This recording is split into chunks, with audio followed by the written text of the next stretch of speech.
ask Ann if she can hear us. She's asking for louder.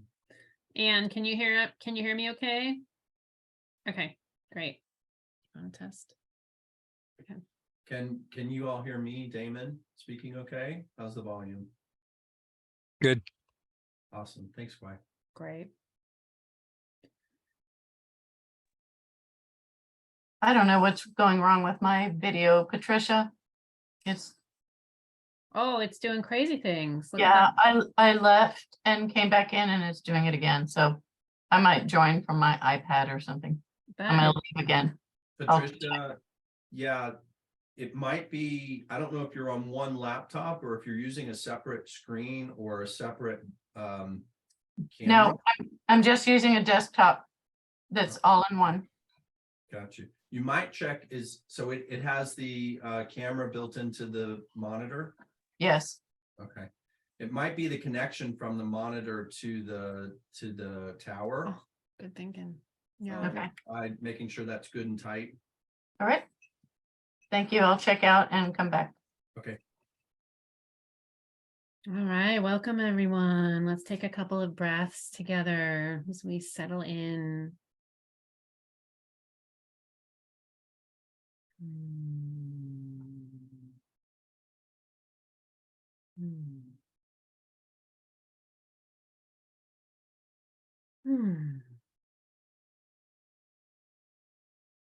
Love how everyone's centering. Lainey, good to see you. Oh, seeing all your beautiful faces.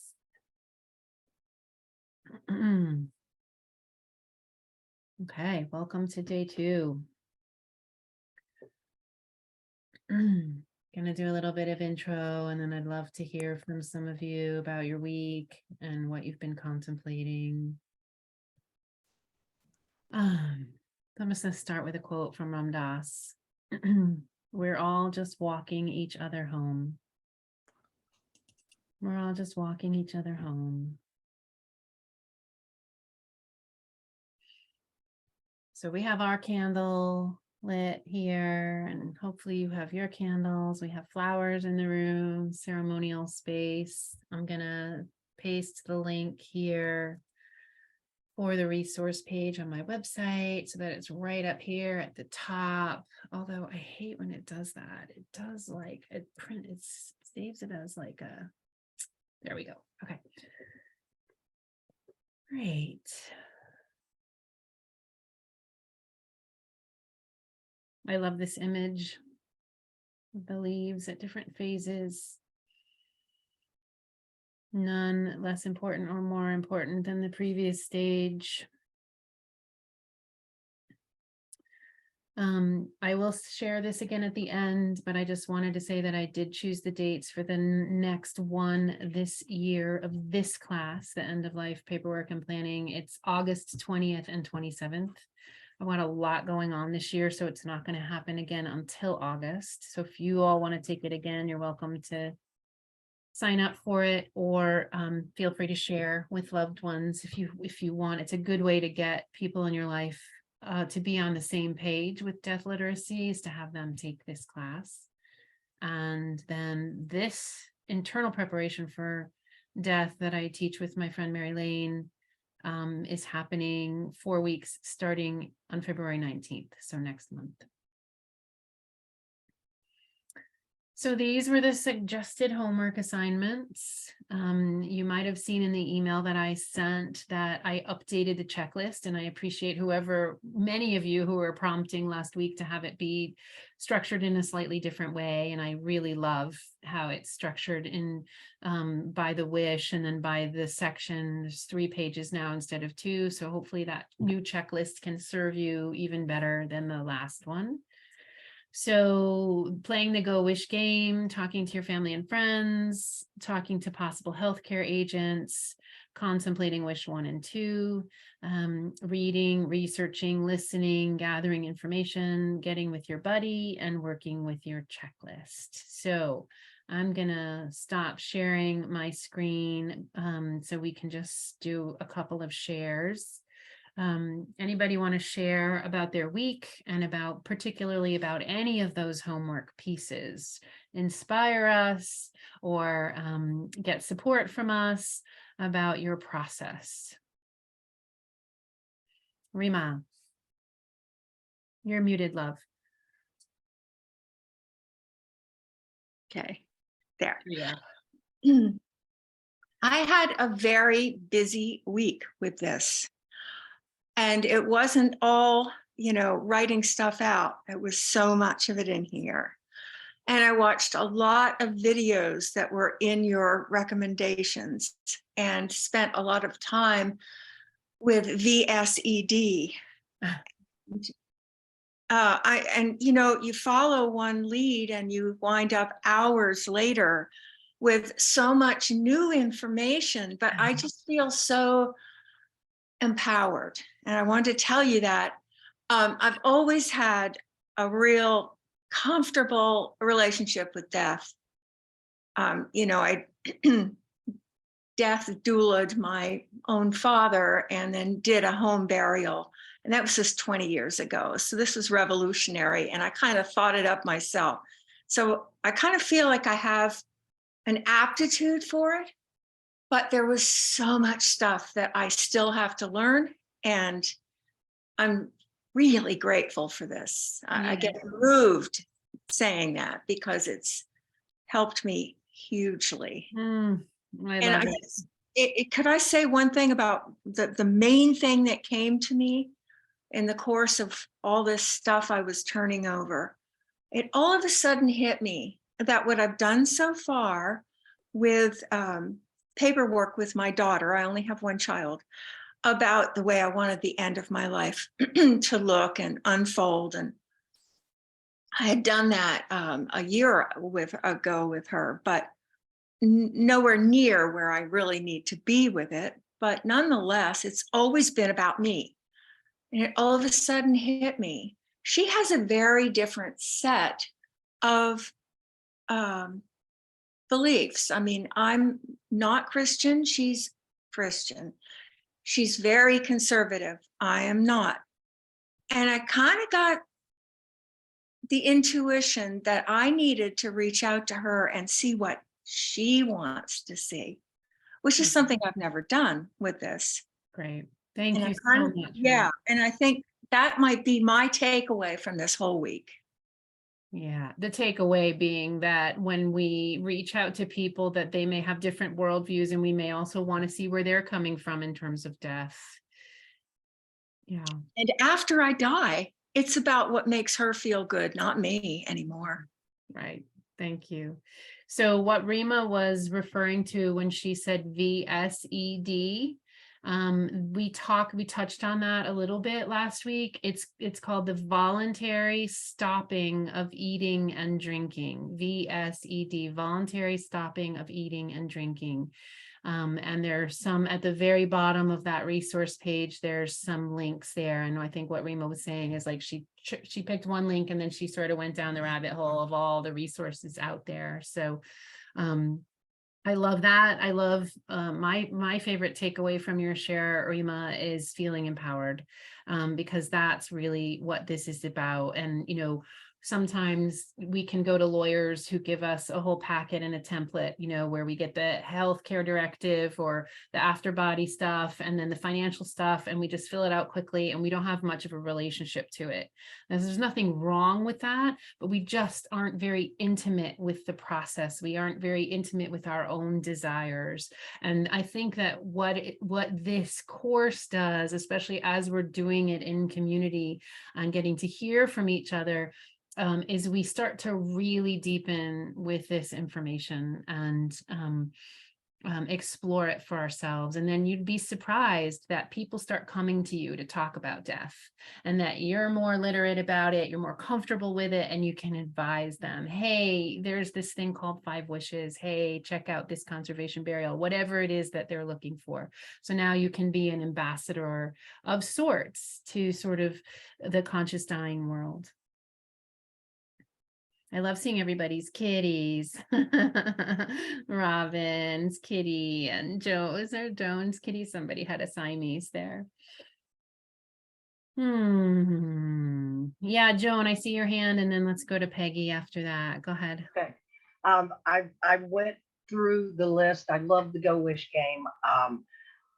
I reached out to my older brother to have just the first conversation. He totally changed the subject. And so then what I called my younger sister, and I told her his reaction.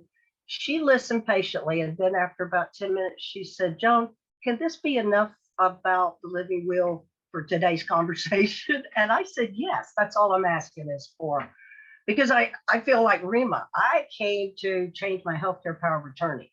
But because everybody in my hive, or what you call the death care team, has taken this class practically, it was a given that I should. And now I'm in a rabbit hole of all the information.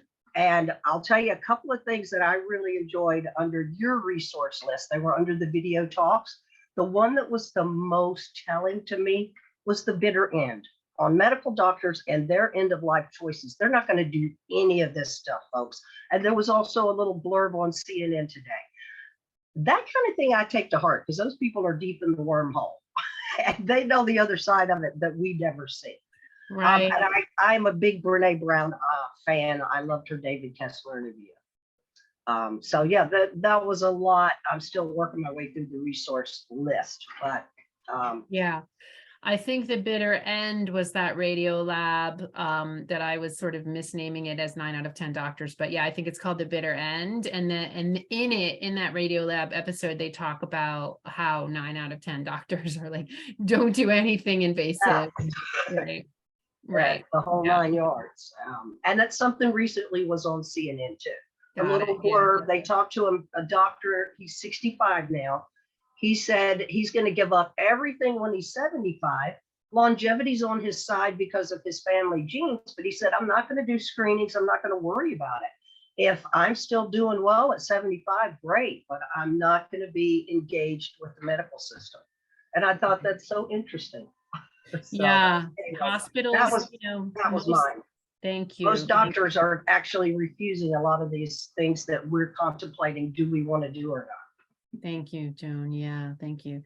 Yeah, hospitals are not places that most of us want to be for extended period of time. So, you know, something to consider. Peggy.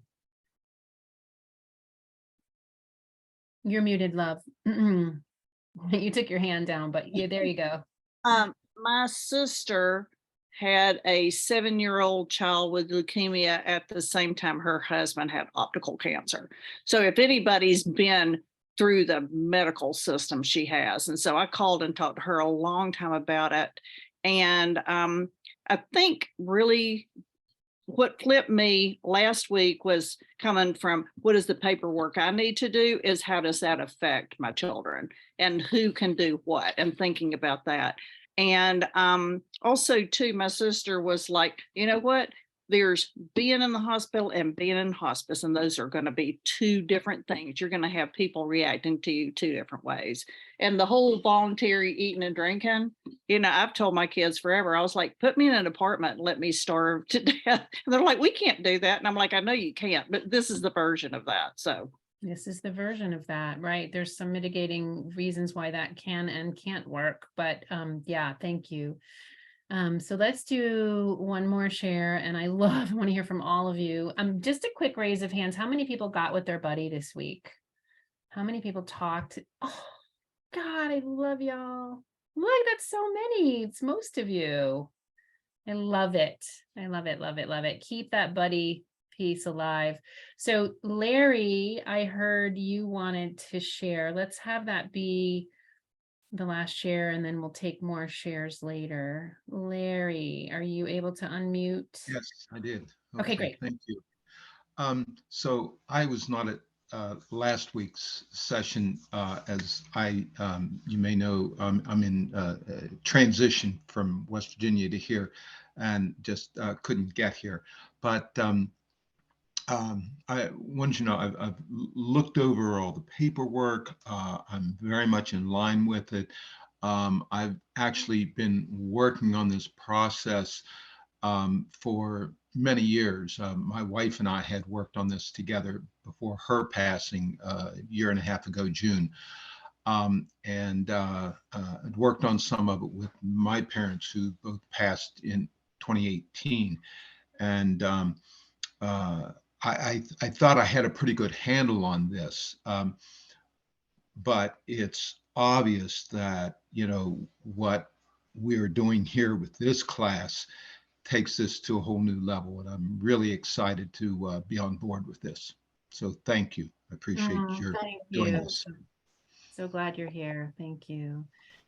So yes, Julie Merrill says, I'm not feeling well. I may not have my video on. A couple of other people mentioned that to me. Please take care of yourself. I am not taking it personally. I don't think anyone's taking it personally. There's so much engagement here. So please do what you need to do to turn your video off. Take care of yourself. It's 4 hours. And as you know, for those of you who were here last week, it goes by quickly, and we will take a break today. So I'm going to share my screen again. We're going to talk a little bit about the agenda for today.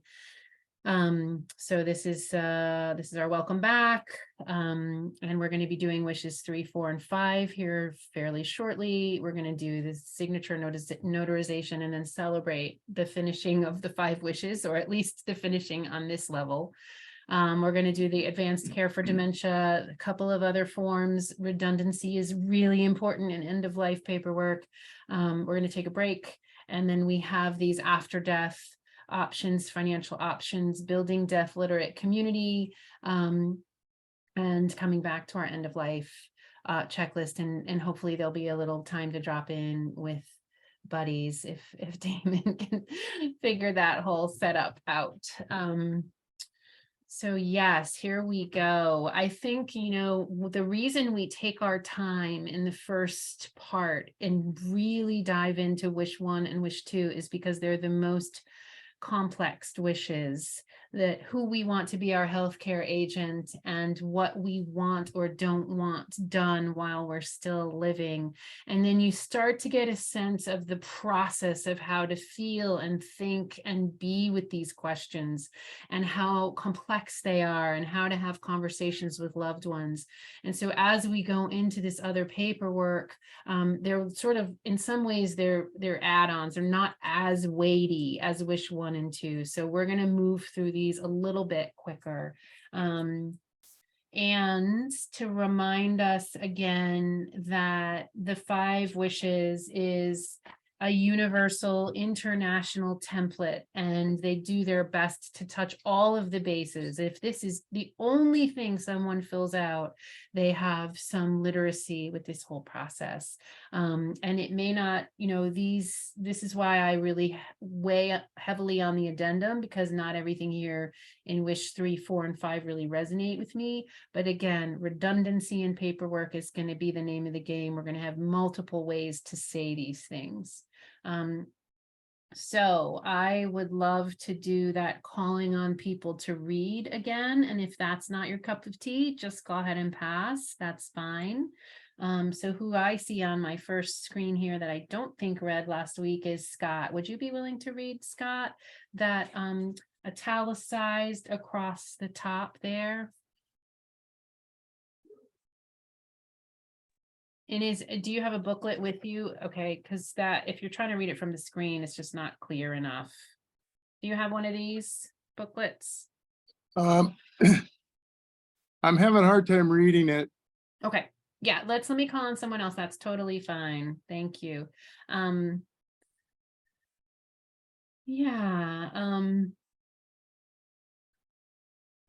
please, would you read that top italicized part?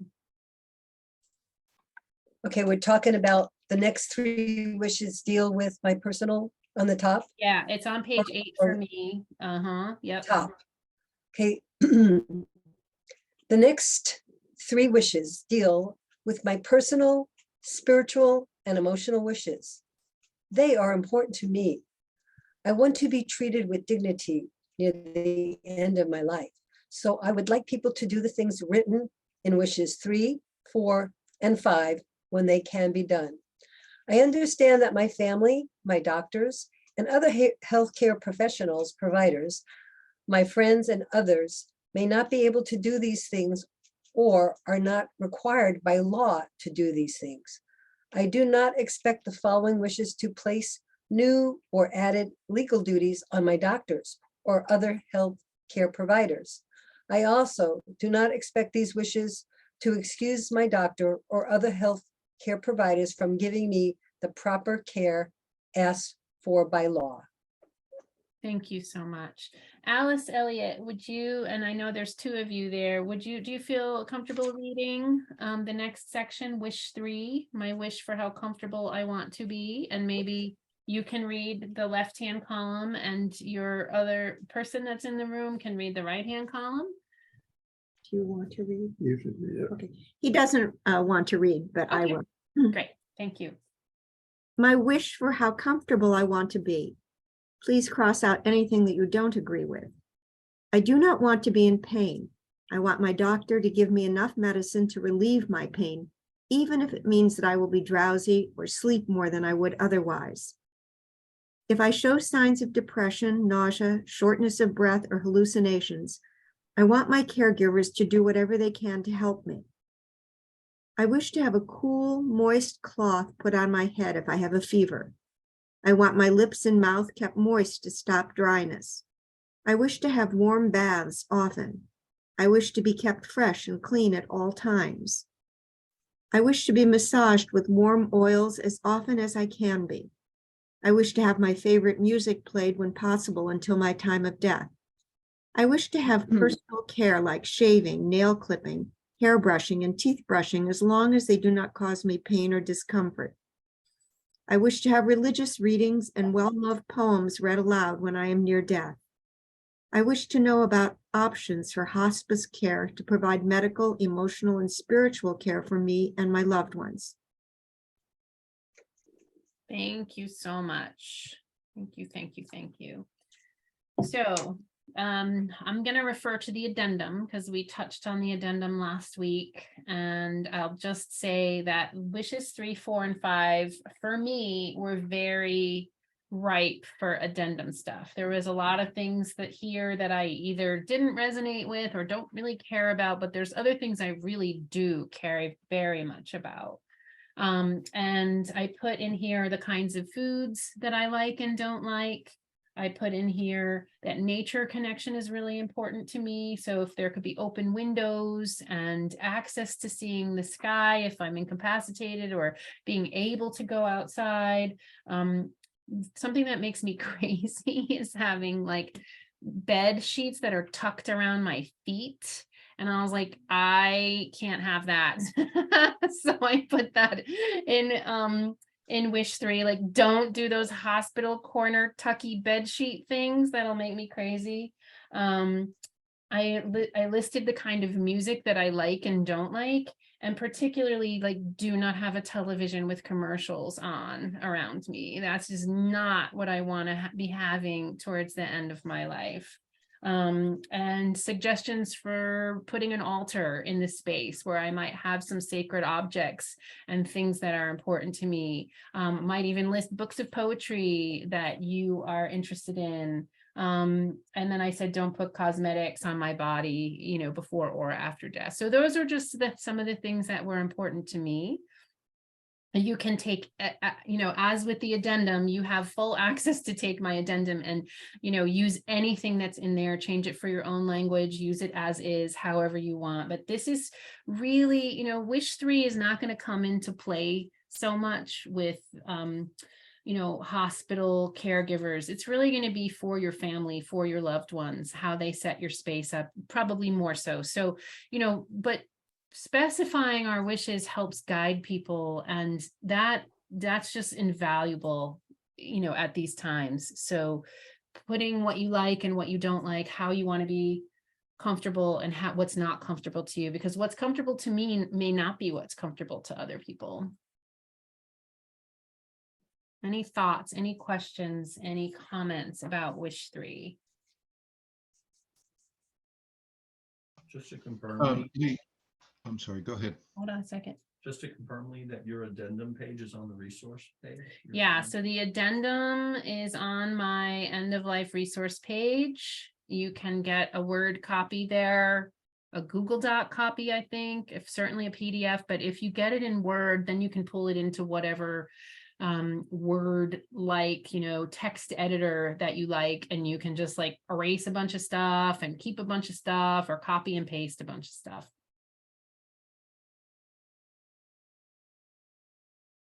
So wish 3 is a good one. And you don't forget, you can cross things out in this booklet or on these 5 wishes pages. If you don't like something that it says there, put a moist cloth on my head if I have a fever.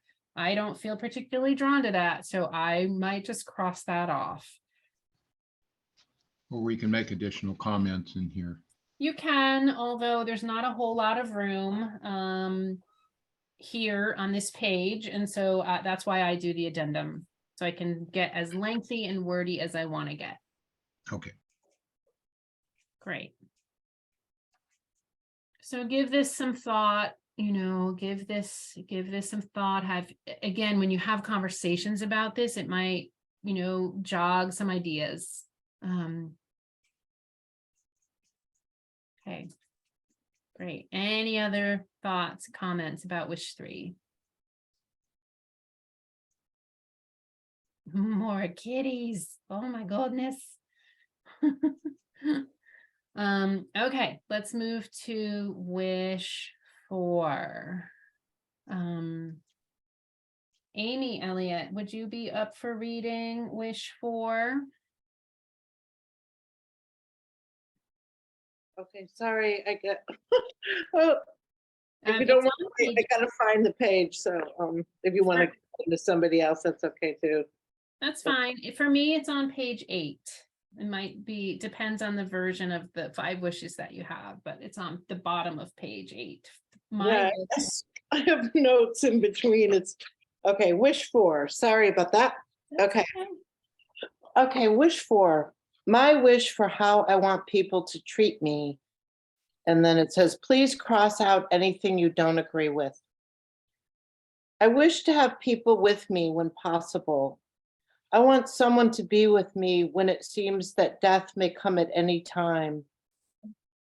I wish to have my hand held and to be talked to when possible, even if I don't seem to respond to the voice or touch of others. I wish to have others by my side praying for me when possible. I wish to have the members of my faith community told that I am sick and asked to pray for me and visit me. I wish to be cared for with kindness and cheerfulness and not sadness. I wish to have pictures of my loved ones in my room near my bed.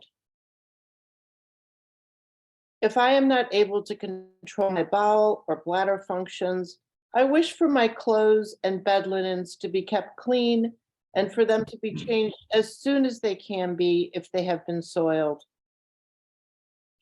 I want to die in my home if that can be done. Beautiful. So again, they're meeting as many needs as they can with this template. And so it's an opportunity to get more specific. That you can do by crossing things out, adding things, and adding to your addendum. And to me, the lines get a little blurry between how comfortable I want to be and how I want to be treated. It's a little hard for me to know which goes in which category, which goes in the other category. I don't know that it matters so much. I think, it's a structure that, again, like comfort and bladder function and bowel function, that could be in either of those, in my opinion. So, use what's here as a baseline and then add the things that feel important to you. Any thoughts, any comments, any additions to wish 4?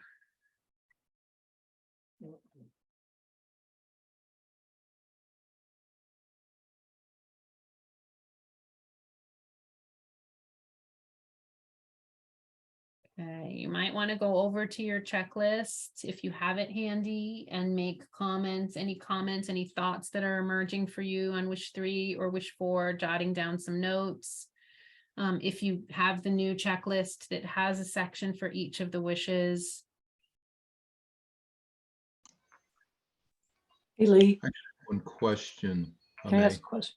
Yeah, go ahead, Anne. I think I know why you said this, but you said I wish to be placed in hospice care as soon as possible to care for my medical needs. Is that meaning get me out of the hospital? Probably so, yeah. Okay. Yeah. Yeah.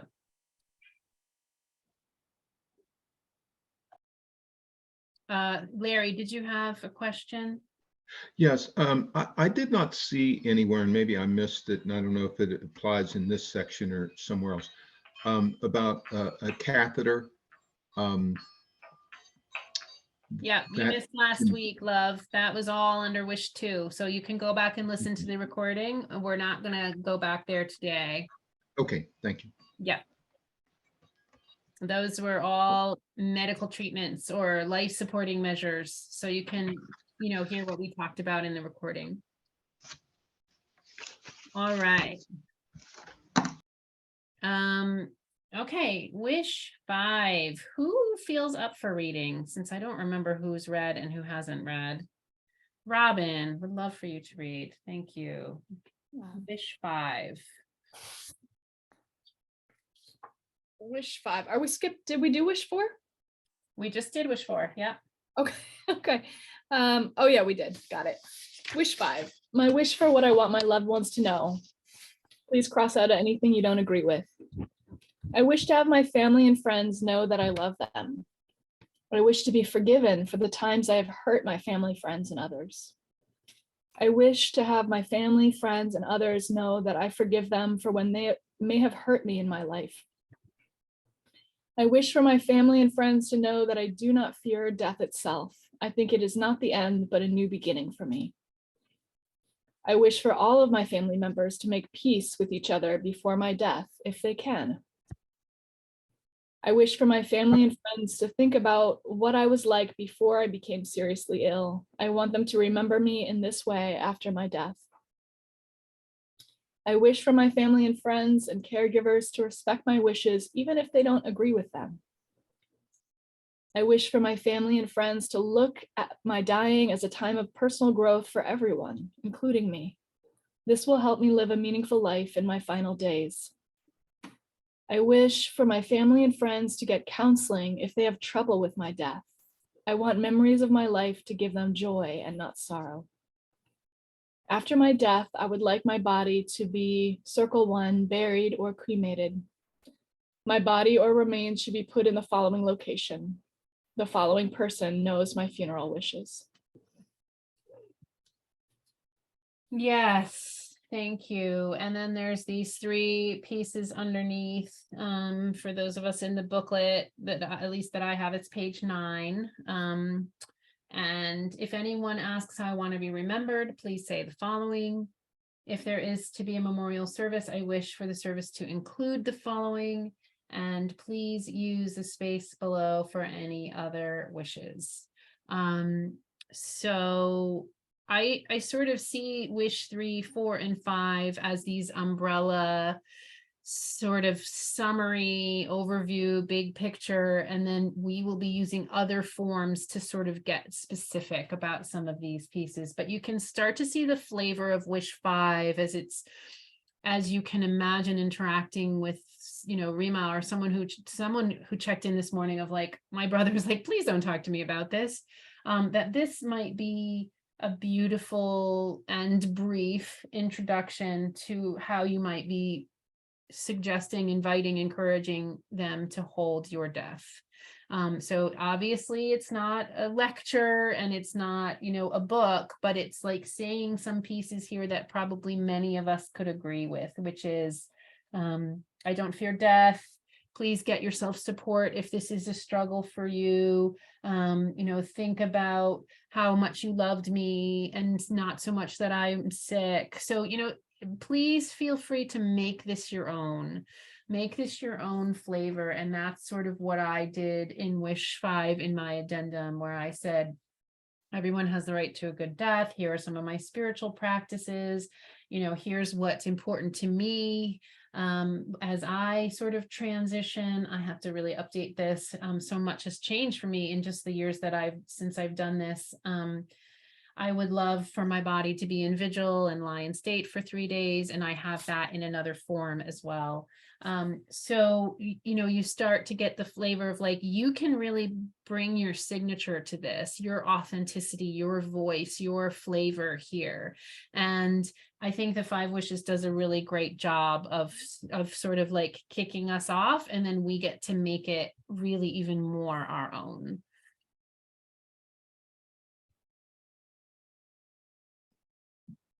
Any thoughts, comments on any of the 3, 4, and 5, or the addendum piece here?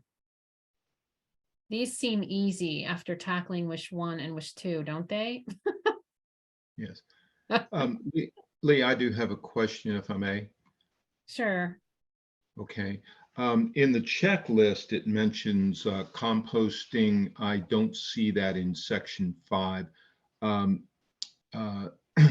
That's something that I had We're going to decided. get to disposition of body after in a little bit. We're going to spend a good amount of time on what we're wanting to do with our body. Okay, thank So you. we're gonna get there. Thank you. Linda. Linda Landon, did you have? My question was just answered. Okay, great. Thank you. Yeah. Any other questions? 3 wishes, 3, 4, and 5, or the addendum components to 3, 4, and 5. Piece of cake, right? Woof, after getting through wish 1 and wish 2. All right. Let's go on, and we're moving towards looking at the wrapping up of the 5 wishes. So on page 10, at least in my booklet, is the signature page. And it looks different in different versions of the booklet. The one I have on the screen has this Texas disclosure statement, which mine doesn't have. And so there's a couple of different versions, but it should have a place for you to sign, a place for witnesses, and a place for notarization.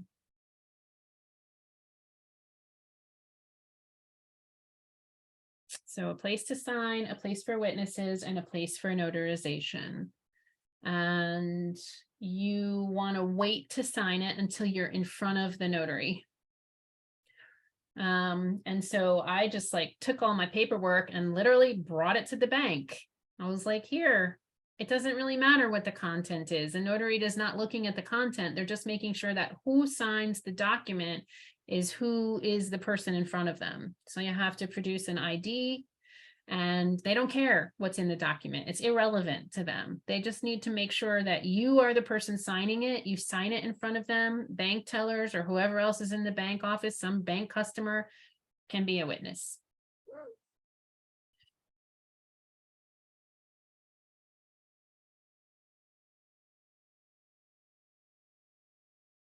So that's a thing you'll need to add to your to-do list. And I like to get everything together before I do that, because when I did my addendum, I added a signature notary on my addendum as well. So I sort of do it all together. Oh, sorry.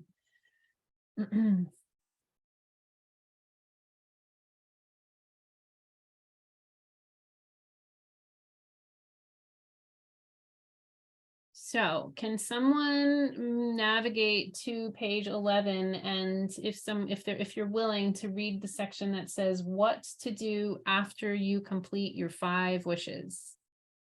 Someone willing to read that section? Ren. Thank you. Sure. Make sure you sign and witness the form just the way it says in the directions. Then your 5 wishes will be legal and valid. Talk about your wishes with your healthcare agent, family members, and others who care about you. Give them copies of your completed 5 wishes. Keep the original copy you signed in a special place in your home. Do not put it in a safe deposit box. Keep it nearby so that someone can find it when you need it. Fill out the wallet card below. Carry it with you. That way people will know where you keep your 5 wishes. Talk to your doctor during your next office visit.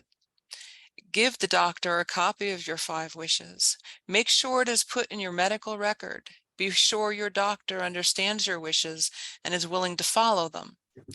Ask him or her to tell other doctors who treat you to honor them.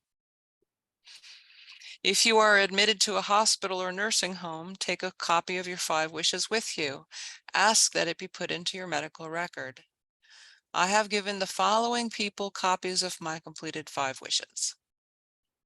So good. Thanks, Ren. Welcome. Yeah.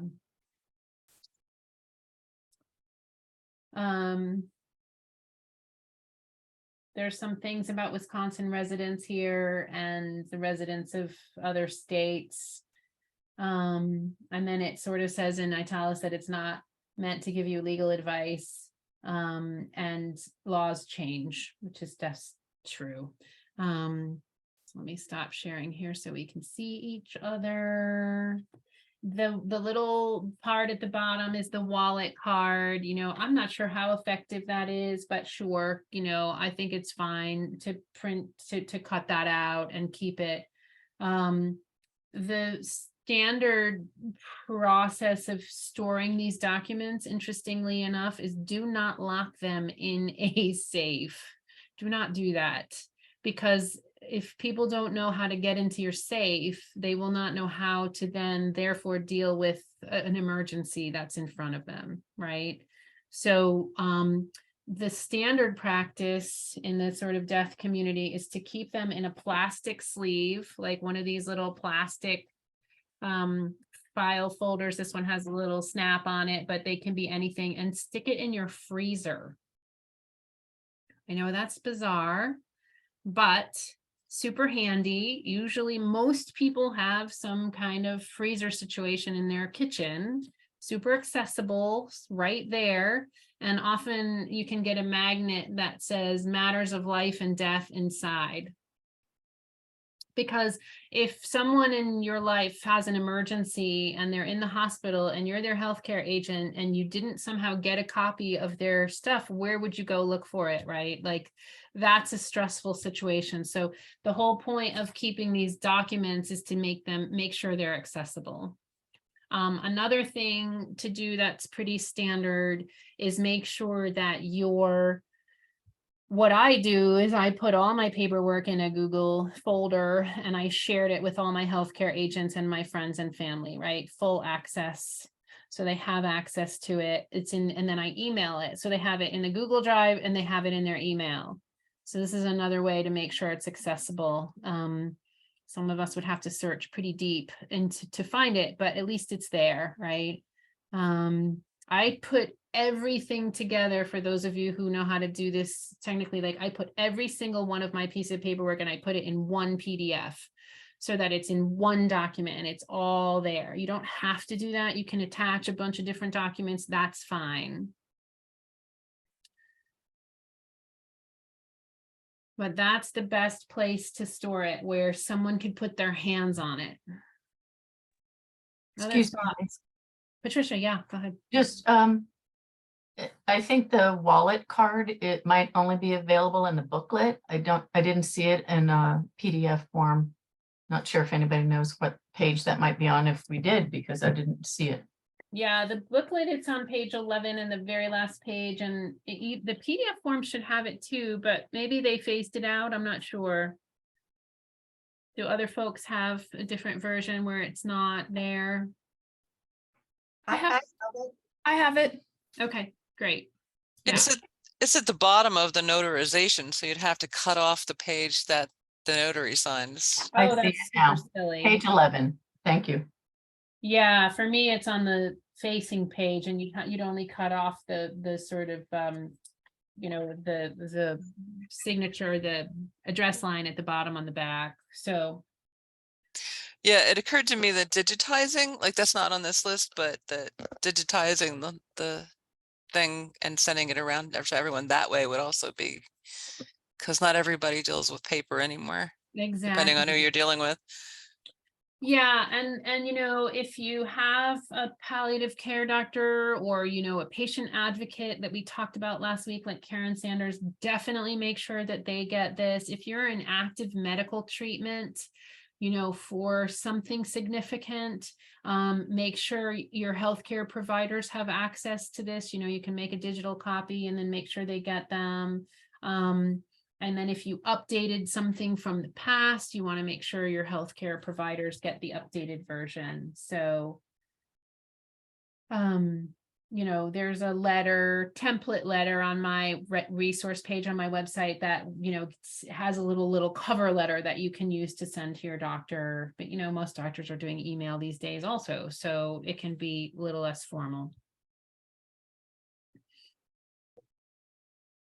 Questions, comments, advice, Amy, and then Lisa, go ahead. Yes, so just to be clear, when a photocopy is of a notarized document is still considered to have the full power of a notarization, is that right?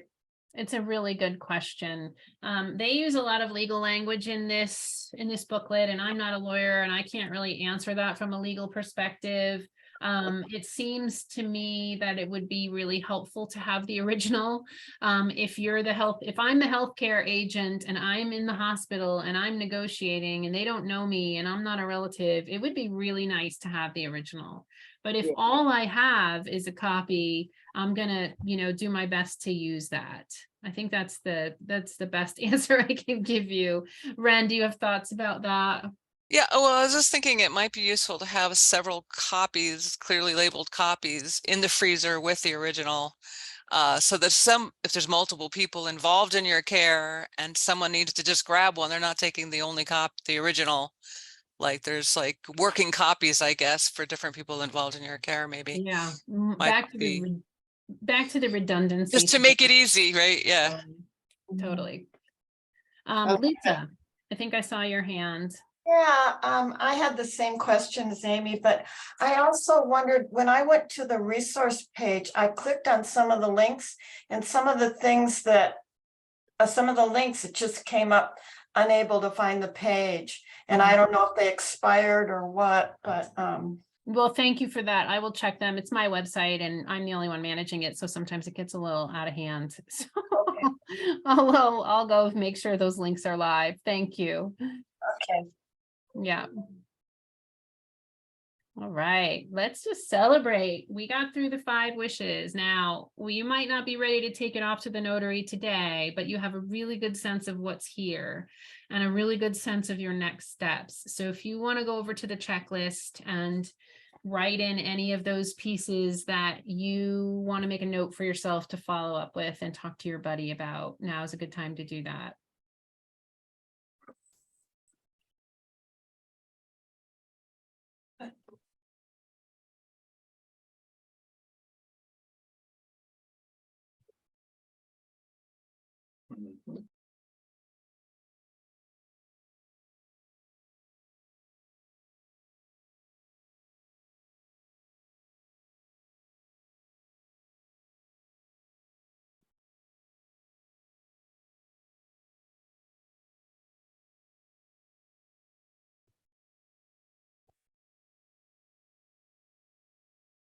I mentioned this last week, but I'll mention it again. If you go to the 5 Wishes website and you want to buy this booklet, at least it used to be, I haven't been there super recently.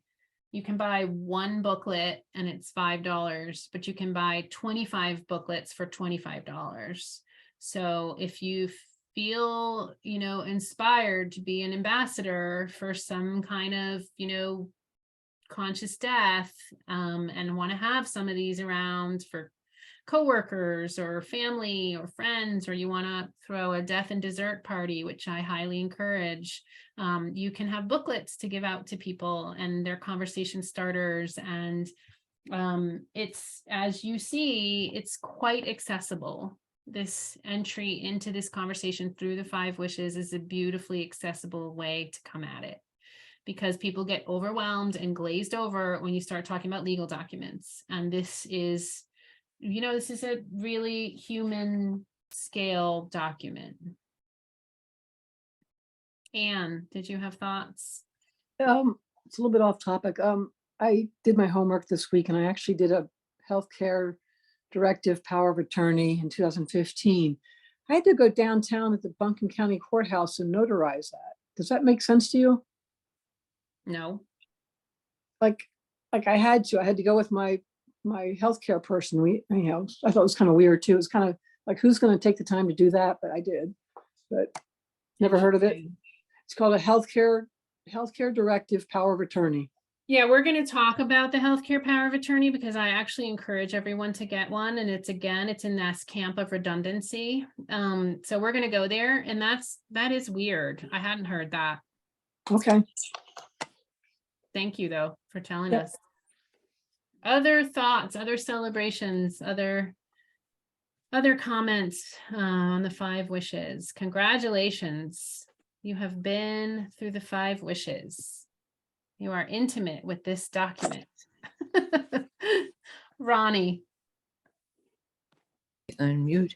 Yeah, I was wondering, should you have your will made out when you take this whole package to get notarized, or is that come before or after, or just, I imagine it's different for everyone, but I don't have a will Yeah. yet. so We're going to curious. circle back to those 3 main categories of paperwork, and we're going to do some financial conversation a little bit later today.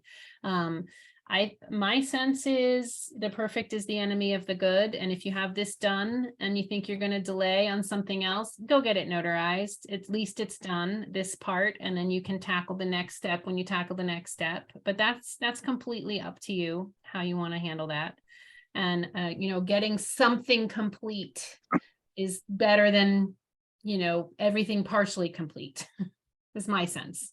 I agree. Thank you. Yeah. And, what happens to your stuff after you die is, it's an issue. And, if the most important thing may be how you want to be navigating your end of life, especially if you're in the hands of someone else. That seems like really important stuff to get aligned, to get down. So I teach, I think I shared with you, I co-teach with my friend and mentor, dear friend, Mary Lane, and she's off right now in Indiana, and her sister is dying. And, I'm one of her support people in life. So I'm, texting her, audio messaging her, supporting her. And she just keeps saying over and over again, like, what a nightmare it is when you don't prepare. It's such a nightmare. Like the difference in paradigms when you've prepared your family, when you've prepared yourself, when you've prepared the people around you, and what you can turn your attention to versus the struggle and the not knowing and the denial. And she's just like, oh, it's such a nightmare. And it's like, and she's straddling these worlds. I mean, she's a death educator, she's a doula, she's been a death walker for decades. And to be with her sister in the hospital as everyone around is struggling, it's just like pure torture for her, and all she can do to just be present, so we do ourselves and everyone we love such a service when we pave the way for what we want. Oh my God, Ren, that cat is adorable. It's like comic relief. He attends every meeting I go to. So great. It's lovely to see the wild. All right, let's take a big breath.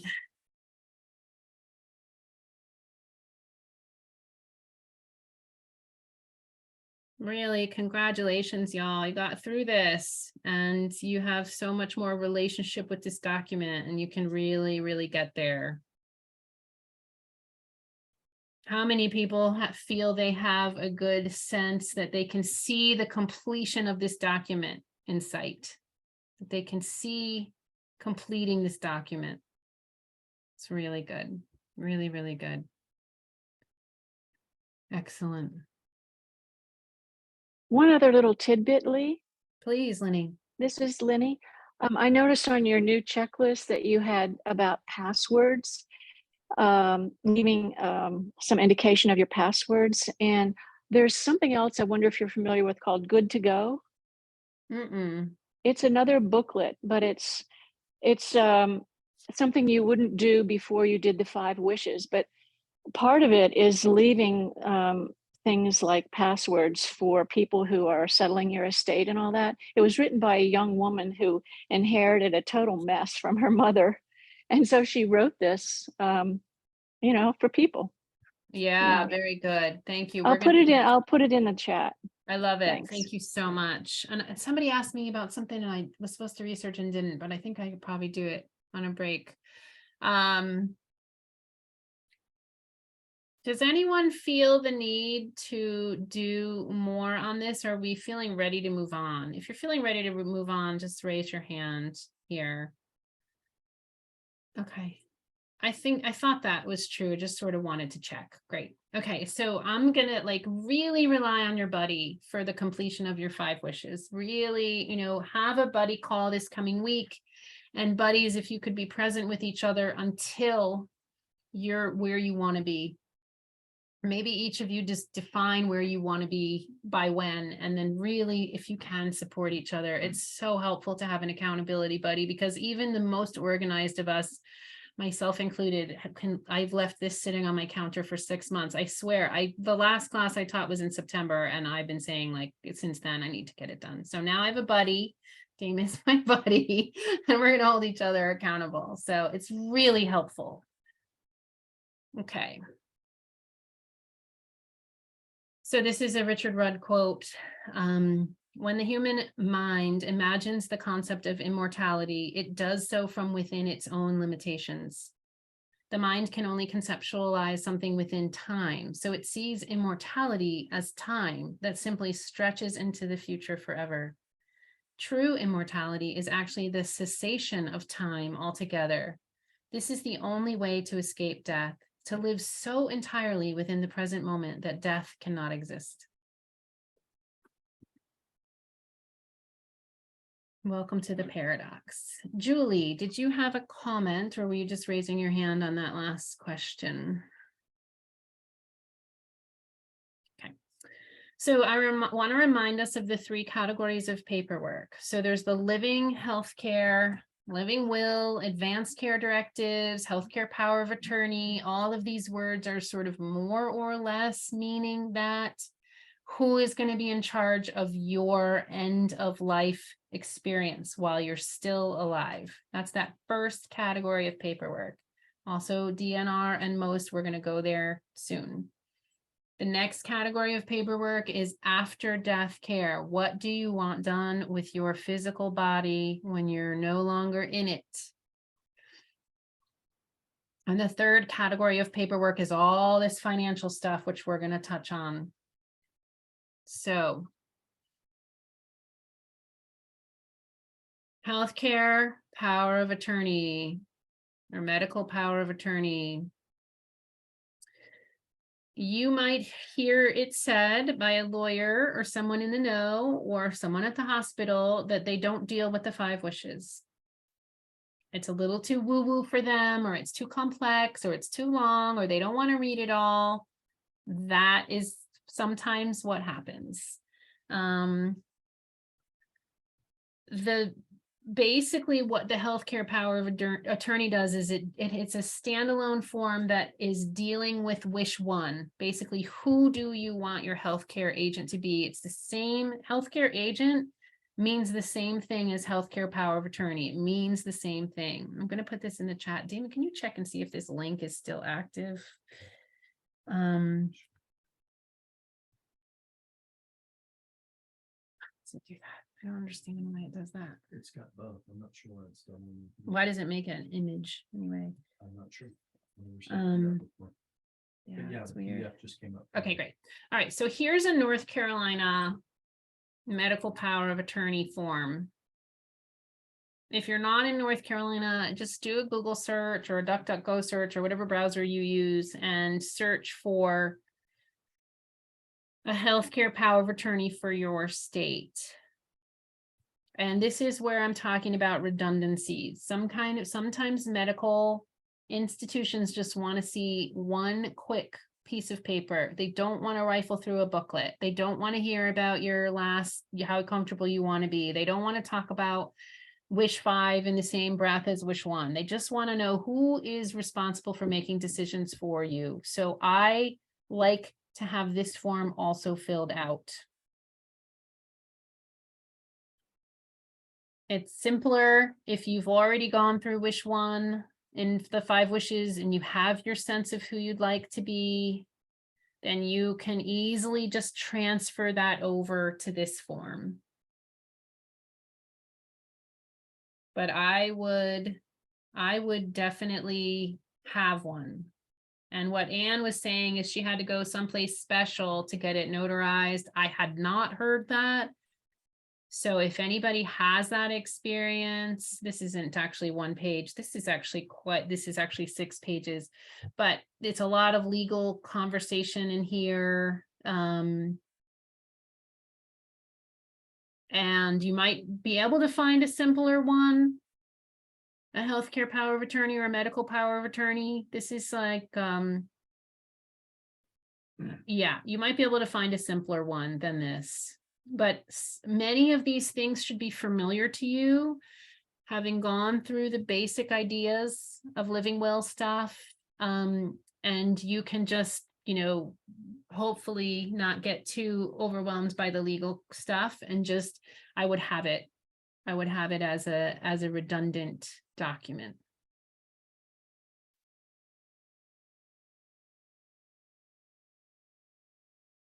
Another thing to be aware of, and this is another one of those legal pieces. Sometimes I've had people take this class and then they feel pretty empowered. They fill out all their own paperwork and then they take it to an attorney and they say, I learned this stuff.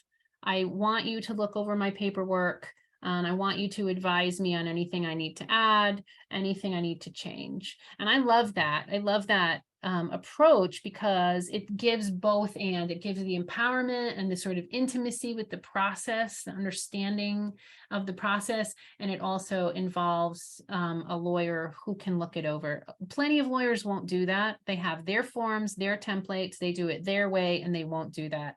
I'm pretty sure that I listed on my website a lawyer that does that in Western North Carolina, and you might just, if you're not in Western North Carolina, you might look around in your area and call around and say, listen, I want this to be a partnership or a collaboration. I've done a bunch of the work. I don't necessarily want to use your forms, but I want you to, eyeball all that I've done and let me know what you think.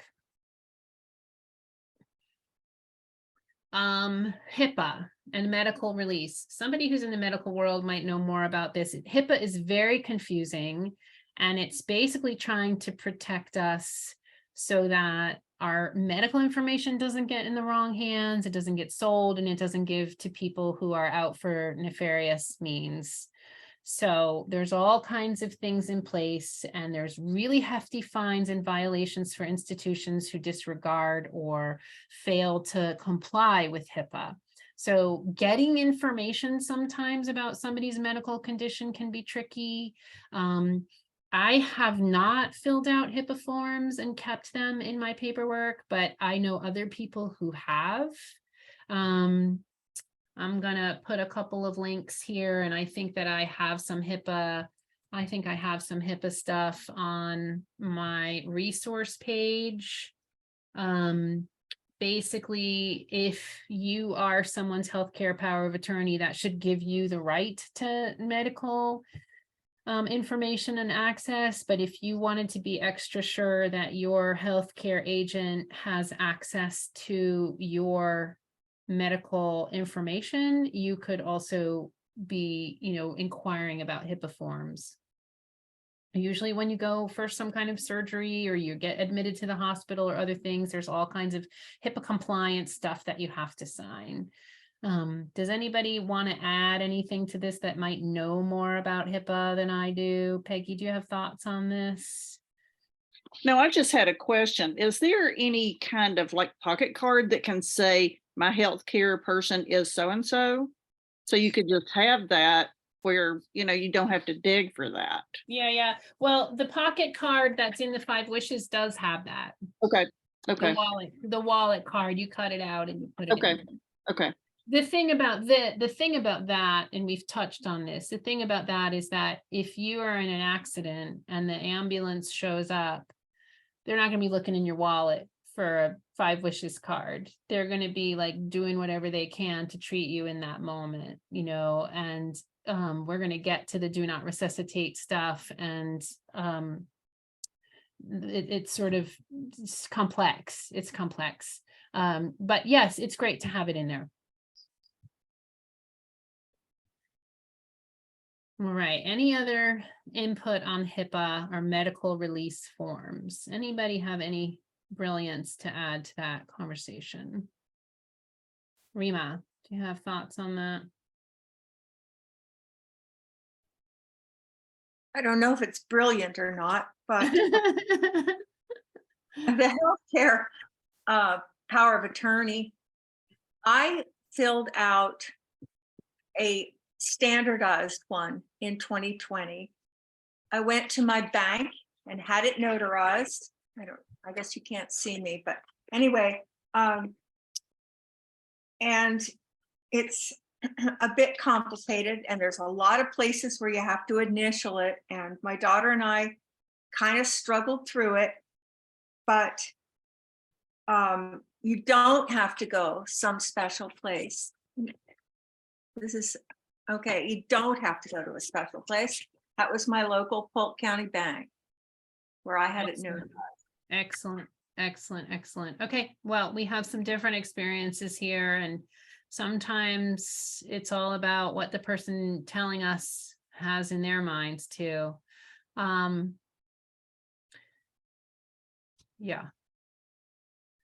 The place that HIPAA is going to come into play is if you're, you know, say a healthcare agent is there and wanting to make the best decision for their loved one, but can't get the information, right? Can't get the information about what's actually going on because of some kind of HIPAA compliance thing. And so I don't really know that that is an issue. Usually the hospital staff, if it's hospital, are really willing to work with whoever is in that healthcare agent role. But it's, you know, you need to prove it, and the power of attorney or the 5 wishes form that's notarized, you know, and again, HIPAA is so confusing that even the people who comply, you know, our HIPAA compliance people can't really fully explain it, but it's just about making sure you have legal access to the info. So.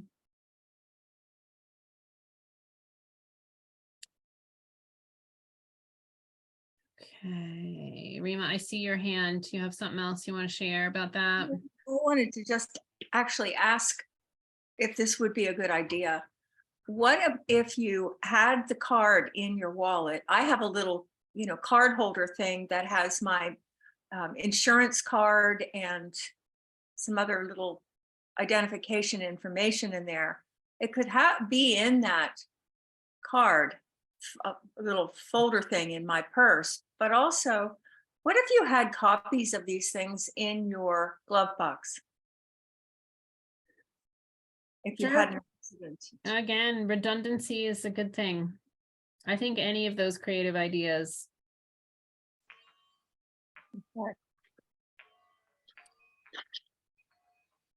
Okay, Larry. I wonder if this is something that might be added to a bracelet. You know, that's an interesting idea. Usually people put DNRs on a bracelet or a necklace, or sometimes tattooed on their bodies. We're going to talk about that here briefly. But your healthcare agent information, that's not a bad idea. It's kind of an interesting idea. Thank you. Kwai. I really like what you've been saying about keeping the redundancy just in case, you know, that way more people can have access to what paperwork you have done, you know, in these various situations. The one caution that I would have is just to keep a separate list of where you have documents stored, because if something changes, you may forget to change it in some of the locations where there are copies. Yeah, thank you. Yeah. Anything with a more recent date supersedes the old stuff, but yeah, keeping track of it all for sure. Thank you. All right, we're going to touch briefly on this dementia directive. You can do this on your own. This is a link to the website, super simple, dementia-directive.org. Really great site. Everything on there is free. And the way they talk about it is that standard advanced directives, also known as living wills, like the 5 wishes, they don't usually cover dementia. And yet, they like to point out dementia is the #1 reason why people lose their ability to care for themselves. So they have gotten a very similar template to the 5 wishes that help navigate what we think we might want in cases of dementia, because families often face really difficult decisions if their loved ones have dementia. It's quite stressful. So it can be used again along with everything else. Like I filled this out and have it in my paperwork along with the 5 wishes. It doesn't cancel anything else out. It's an additional piece. It can be like a supplement. And there are these, you'll start to be familiar with these questions. There are 4 questions they have here instead of like they listed in wish 2 of the 5 wishes, and therefore is and they have these sections for mild dementia, for moderate dementia, and for severe dementia. And so if you have dementia in your family, if you're starting to have signs of dementia, might be something you really want to sit with and really go through this document. So for each of these, for mild dementia, for moderate dementia, and for severe dementia, here are your choices. 1, to live for as long as I can. I want full efforts to prolong my life, including efforts to restart my heart if it stops beating. Second option is to receive treatments to prolong my life, but if my heart stops beating or I can't breathe on my own, I would not want it to be restarted. So let me die peacefully if either of those things happen. The third one is to only receive care in the place where I'm living. I would not want to go to the hospital, even if I were ill, and I don't want to be resuscitated. And then they go into some detail. If treatments such as antibiotics might keep me alive longer and could be given in the place where I am living, then I would want such care. But if I continue to get worse, I do not want to go to the emergency room or a hospital. Instead, I would rather be allowed to die peacefully. It says reason why. I would not want the possible risks and trauma which can come from being in the hospital. And then the last one is to receive comfort-oriented care only, focused on relieving my suffering, such as pain, anxiety, or breathlessness. And I would not want any care that would keep me alive longer. So you can start to see how this is mirrored, right? In the wish 2 choices, right? There were these choices. There's 4 here, and it really just helps guide your care around your orientation. How are you oriented in life? What would you want in dementia? Would you want, to full efforts at prolonging your life, or very few efforts at prolonging your life? So here's a choice-based system for mild, moderate, and severe dementia. And you can print this out from their website. You can fill it in. There's these check boxes. You can also sign this. And I keep this in my documents as well, because it's really quite easy. They've done such a great job at creating a template here. So feel free to add that to your checklist if that feels alive for you to want to do. Super accessible.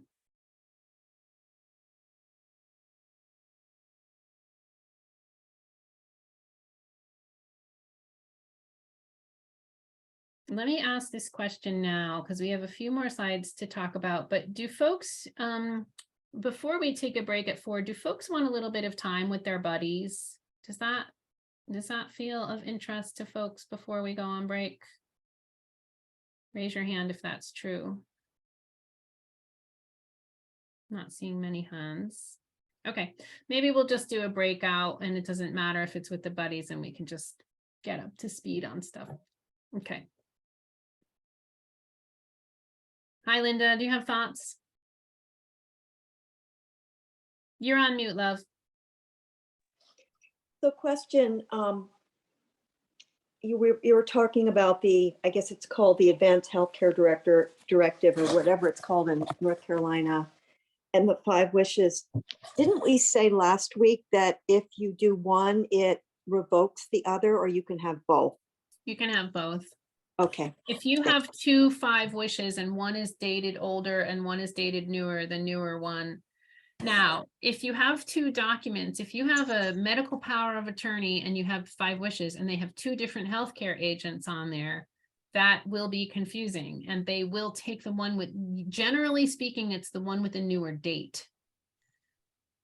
And, but if you have an institution that's like, oh, you know, we don't love the 5 wishes, we'd prefer to use this healthcare power of attorney, and that's not the newer one, or that's not the one you want, right? It's like sort of like I was saying, like, just keep track of what you've got out there and like keep it consistent in terms of what you think you're looking for, because inconsistencies are going to confuse people. Okay, thank you. Mm-hmm. Great. Okay, so let's move to these documents. And if I were with you in person, I would give you these because I ordered hundreds of them, and then COVID hit and now I have hundreds of these documents, but you can get them, you can order them, and there's a link on my website to order them, but we'll do the pink one first. And if you're not in North Carolina, there is something in your state that is similar to this. So just look it up online. They make it really easy usually to get. You can usually get them from the, I don't know, Department of Health and Human Services is what we call it here, but it could have different social services. It could have different names. So this document is called the MOST document, and MOST stands for Medical Orders for Scope of Treatment. MOST, Medical Orders for Scope of Treatment. And it has, I talked a little bit about this last week, Section A, Section B, C, D, and E. And then it goes through each of these life prolonging measures. The first one in Section A goes through pulmonary resuscitation, CPR. Do you want it? Do you not want it? Section B goes through other kinds of interventions. And it says the patient has a pulse and or is breathing. Do you want the full scope? Do you want limited additional interventions, or do you want comfort measures? Again, here's an opportunity for you to sort of say where you lean. You may or may not get it. May or may not get it in those particular situations. Section C has antibiotics.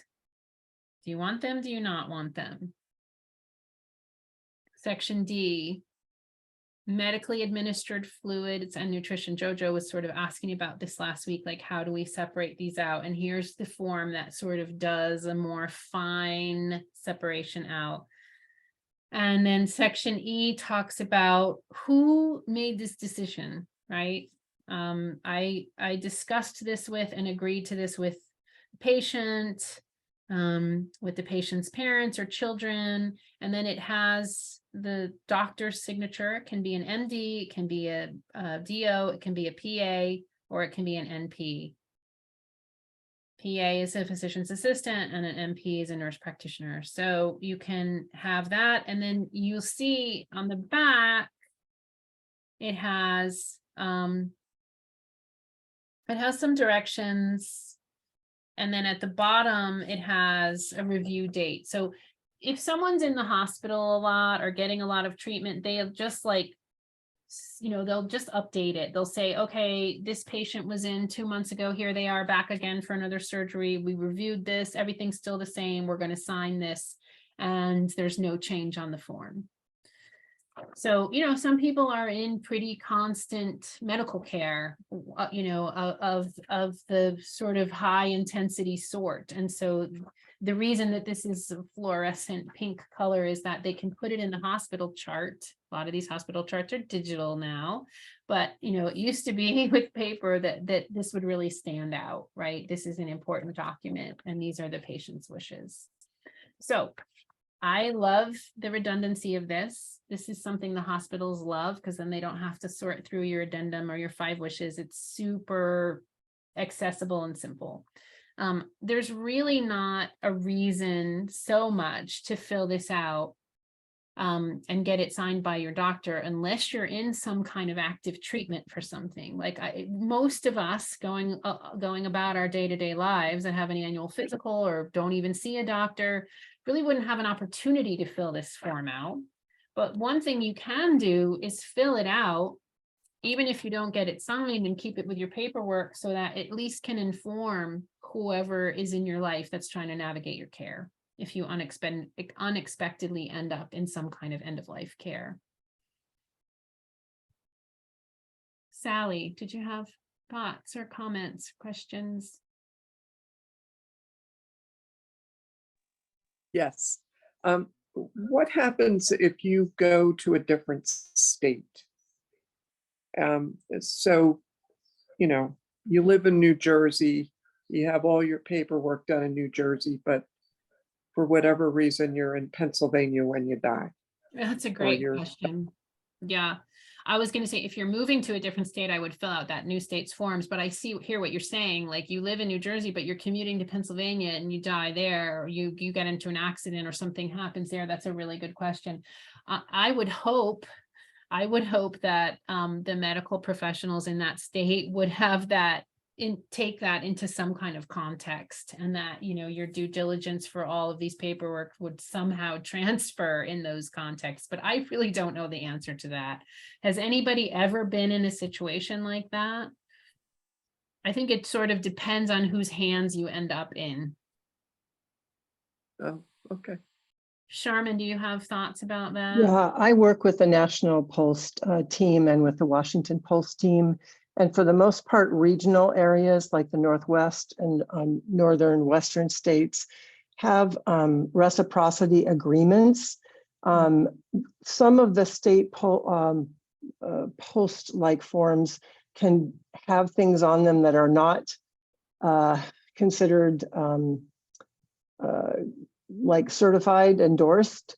But I like what you said, Lee, which is that most caregivers, most responders will take the spirit of what's on whatever form and try to act in accordance with that. It's harder for EMS because if they don't resuscitate you, they're not sure that they have a legal form, they're more liable. But certainly once you got to the hospital, your wishes should be honored. Right. And what Sharman is saying when she's saying the word post is a very similar document to most, right? Post and most are similar documents, they're just from different states and they mean slightly different things. But every state has a most or post like document. Just find out the one that your state uses. And we're going to talk about resuscitation here really soon. So I posted a link to the National Pulse site that has the map, so you can click on your state and find out what it's called. Oh my God, that's awesome. Yeah. Thank you. Excellent. Can you hear me? Jojo, yeah, you have thoughts? Yeah.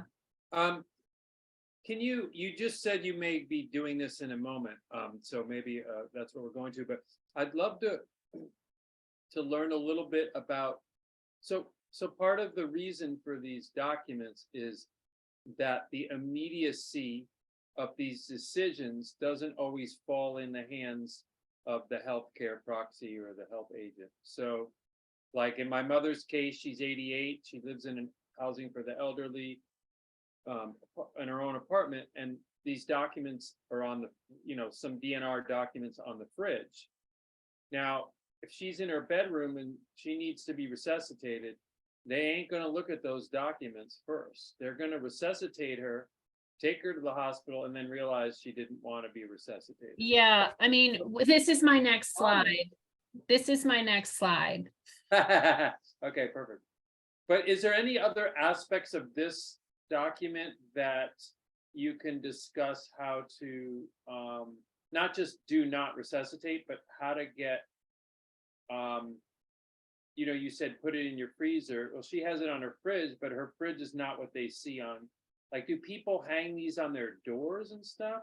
Yeah, people hang them over their bed on the front door. They tattoo it on their chest. This is no joke. That's what I'm talking about. Like, this do not resuscitate. We haven't gotten there yet. So it's the very next thing we're going to talk about. So thank you for introducing it. And let me just see if Peggy has any questions before we move to the DNR. Thank you, Jojo. Yeah, my question about out of state, 100% of my family lives in Georgia. I'm the only person in North Carolina. And So just from a legal standpoint, when she was talking about other states, this isn't just a kind of a random question. It's probably 95% that's going to happen, that I'll be in Georgia. yeah, well, you might want to have, sometimes people are by locale and they have paperwork for that state and this state, or that country and this country. Not a bad idea. Okay. In your case. All right, let's do DNR and then we can chat a little bit about all of this. This is such a big deal. So this yellow form is a do not resuscitate form. It's also from the North Carolina Department of Health and Human Services, and it's a super simple one item only thing, which is do not resuscitate me, right? It says stop, do not resuscitate. It's got the patient's full name and the signature of the physician. And that's pretty much it. Again, if for those of us who are not in an active healthcare process, medical process, we don't walk around with a DNR. It's just, we can get one. We can certainly have our physician sign it and keep it in our paperwork. But they sort of raise an eyebrow to it, like, why are you needing a DNR? You're a perfectly healthy person. Like, they would be reluctant, right? This is usually for people who are going in for pretty heavy duty surgery or procedure, or are in hospice, or in any other way. But clearly people feel very, very strongly about this because they often don't get what they want, right? They often get resuscitated even though they asked to not be. And I think Sharman was talking about this because there's often legal liability for that, but it's also the sort of like the whole goal, the whole reason for being of some of the medical systems is to keep us alive, right? And so they're really got their crash carts there. I mean, like they're ready to resuscitate. I heard this story of someone going in for foot surgery who had a do not resuscitate tattoo on their chest, literally. And the doctor said, oh, let's cover that up with gauze and tape. Like literally, that's what the doctor said. Let's cover that up. And she was like, no, the whole point is that I don't want you to cover it up. But from the doctor's perspective, the doctor thought, well, this is just routine foot surgery. We don't want that to be honored. And so, there's a little bit of a mismatch here with how sometimes the medical institutions see this, this directive to keep us alive and how we want to be treated. And so we sometimes have to fight for the DNR. And like Jojo was saying, sometimes people in hospice, they keep it on their headboard. They keep one on their front door, one on the refrigerator, and one on their headboard. Like they're just going to make sure. And the tattoo is here. So if you go to open someone's chest and you're going to like put those paddles on it, you can see the do not resuscitate tattoo. So this is back to what we talked about last week, which is we can ask for what we want and we get what we get. And this is a particularly tricky one. Sharman, do you have other thoughts to add to this for people from your experience? Well, I was just sort of, it's a little bit tongue in cheek, but truly in the medical conferences, when people talk about DNR tattoos, someone in the room will go, yeah, but it's not signed. So a DNR is a medical order, and technically, so if you want to not be resuscitated, you need to find a physician who's willing to either sign that DNR form that you're talking about, Lee, and every post has a DNR option on it. So the post can act as that post, most, TPOP, whatever is in your state most form. So you don't need both. Right. And there's a lot of debate about whether a healthy 65-year-old, for example, should or could have a DNR. But I'm firmly on the side of everyone has a right to decide. Yeah. And you just need to find a physician who can honor that and give you that signed order. And then, like you're saying, keep it everywhere. Yeah, I do appreciate that it's on the most as well. And I think for those of us in a normal course of life, that might be enough. But if someone's in an active process of dying and you really feel strongly, I would have that do not resuscitate form everywhere. Just have 5 of them all around your house, in your car, wherever you want them. And yeah. So thank you, Charmin. That was really helpful. I have a question about, like, have you, either of you, come across, like, let's say someone has a preference, a lifelong preference to not be resuscitated. And if they're in a car accident, for example, right, and the medics get there, like, is there a procedure or practice for people other than that tattoo to prevent? There must be people doing this, figuring out ways so they will not be resuscitated. Is the tattoo the end of the road? They're gonna resuscitate. 9 times out of 10, they're gonna resuscitate. Yeah. It's just the truth. It's much more common in the hospital scenario where that DNR comes into play, right? And the EMF and some kind of accident and on-site. They're running on so much adrenaline. They're, like that, just imagine where they're at, they're trying to save a life, and that's their whole reason for existing. And so they're not looking in somebody's wallet. And, again, we want what we want and we get what we get. All right, I'm going to do some breakout rooms so that you can process all this a little bit and think about this, talk about this. And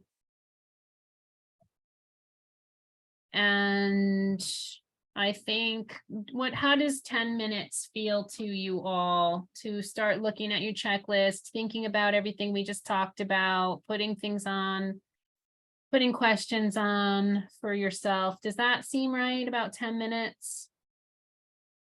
I'm seeing some nods. Okay. All right, I'm going to open the rooms and we'll come back. We'll chat a little bit about what's next and we'll take a little bit of a break. How do you want to do rooms? You want to assign buddies or you're just? I'm just doing it. Yeah.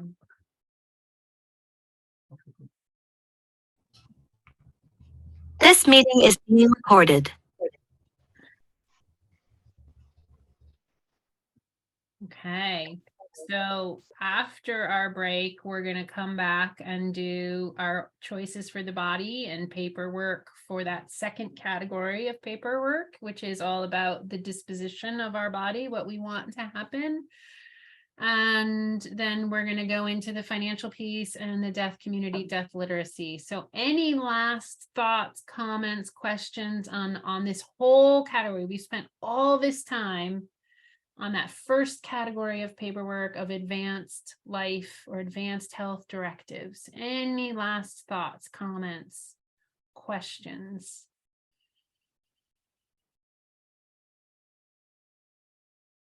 It's a lot of stuff.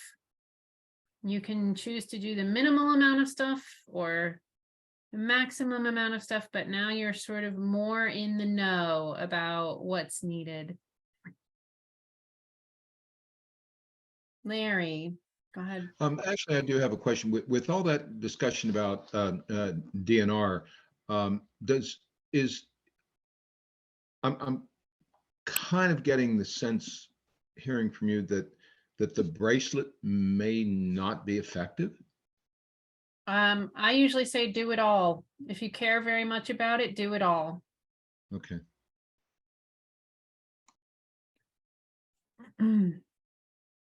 Hey, Lee. Yes. Can Ellen, you thank you. Rima and I were talking about that pink form. We couldn't read it. Could you explain what that form was, or maybe where we could find a form like that? Yeah, so all of the links are on my resource page.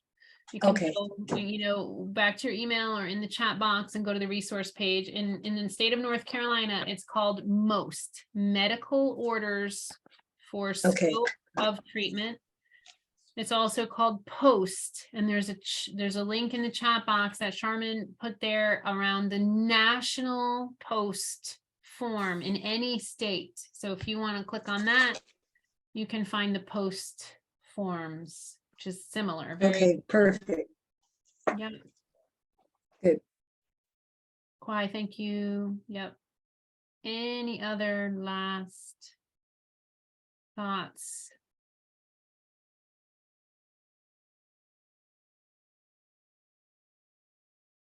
Charmin, thank you. She posted again. That's great. Okay, let's take a break. How about 20 minutes? Come back at 10 after the hour. Yeah, you can stay here, turn your sound off, turn your video off, and we'll see you soon.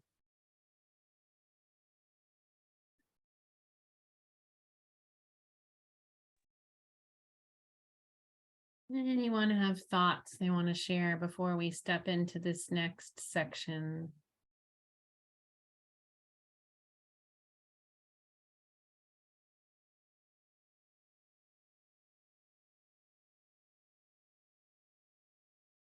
I hope the break was nourishing. Let's take a couple of breaths with me, please. While we're all still breathing at this moment in time. Share these beautiful breaths together. Death is just a change of clothing. Death is just a change of clothing.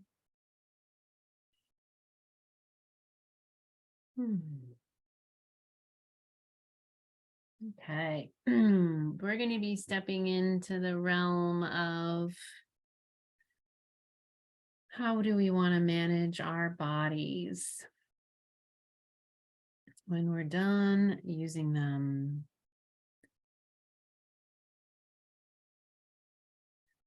Okay. There's lots of choices around bodies.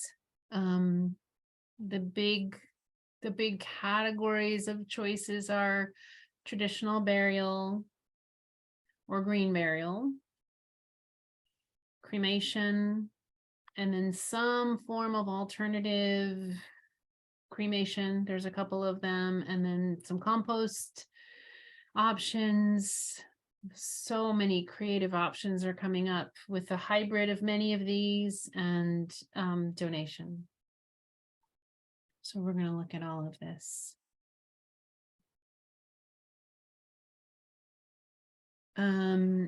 So 55 or so million people die worldwide on average.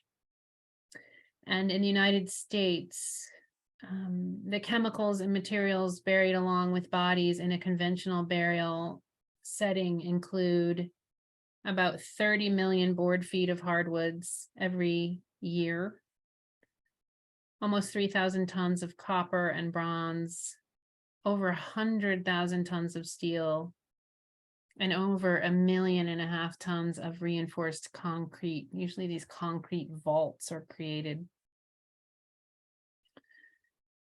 About over 800,000 gallons of embalming fluid every year.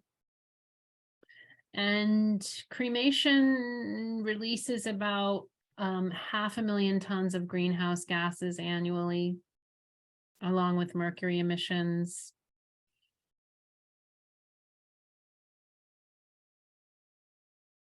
More than 500 estimated pounds of carbon dioxide per body. So what are some alternatives to this? What are some alternatives to this kind of environmental toxicity. So green burial.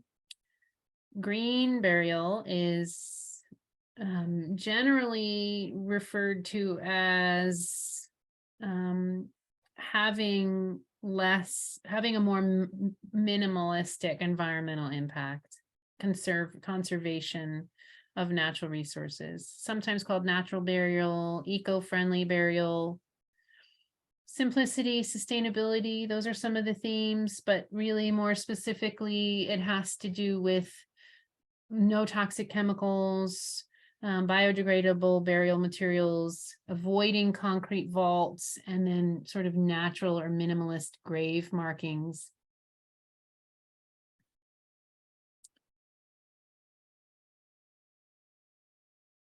Yeah, so why do people choose that more natural option? It's not really new. I mean, it's how we buried people forever before sort of the modern industry that is more traditional burial or cremation. But you know, it tends to save money. It tends to be more environmentally friendly, and often many of us have more spiritual significance around it. So I'm going to go through some options here. Most of these are listed on my website. Damon did check my website and some of the links are out of date. You can certainly do a Google search and I'll get in there and repair the links. Recompose is a composting. It's legal in Washington State. You can send the body there. It composts. They have these systems of composting. It composts it back into soil and then they send you back the soil, which is kind of cool. It's about, I don't know, $6,000 roughly. There was a cool TED talk on this one. It's called the mushroom burial suit or the infinity burial suit. It's a handcrafted garment that's worn by the deceased. And it's sort of got a biomix of spores in it and mushrooms and other microorganisms. And so it aids in decomposition. It works to neutralize the toxins that are found in the body and it's a burial option, but you can add this suit to it. It makes the body more available faster for plant life. There's this cool project out of Italy called Capsula Mundi. It's an egg-shaped organic container, and then you plant a tree above it. Biodegradable.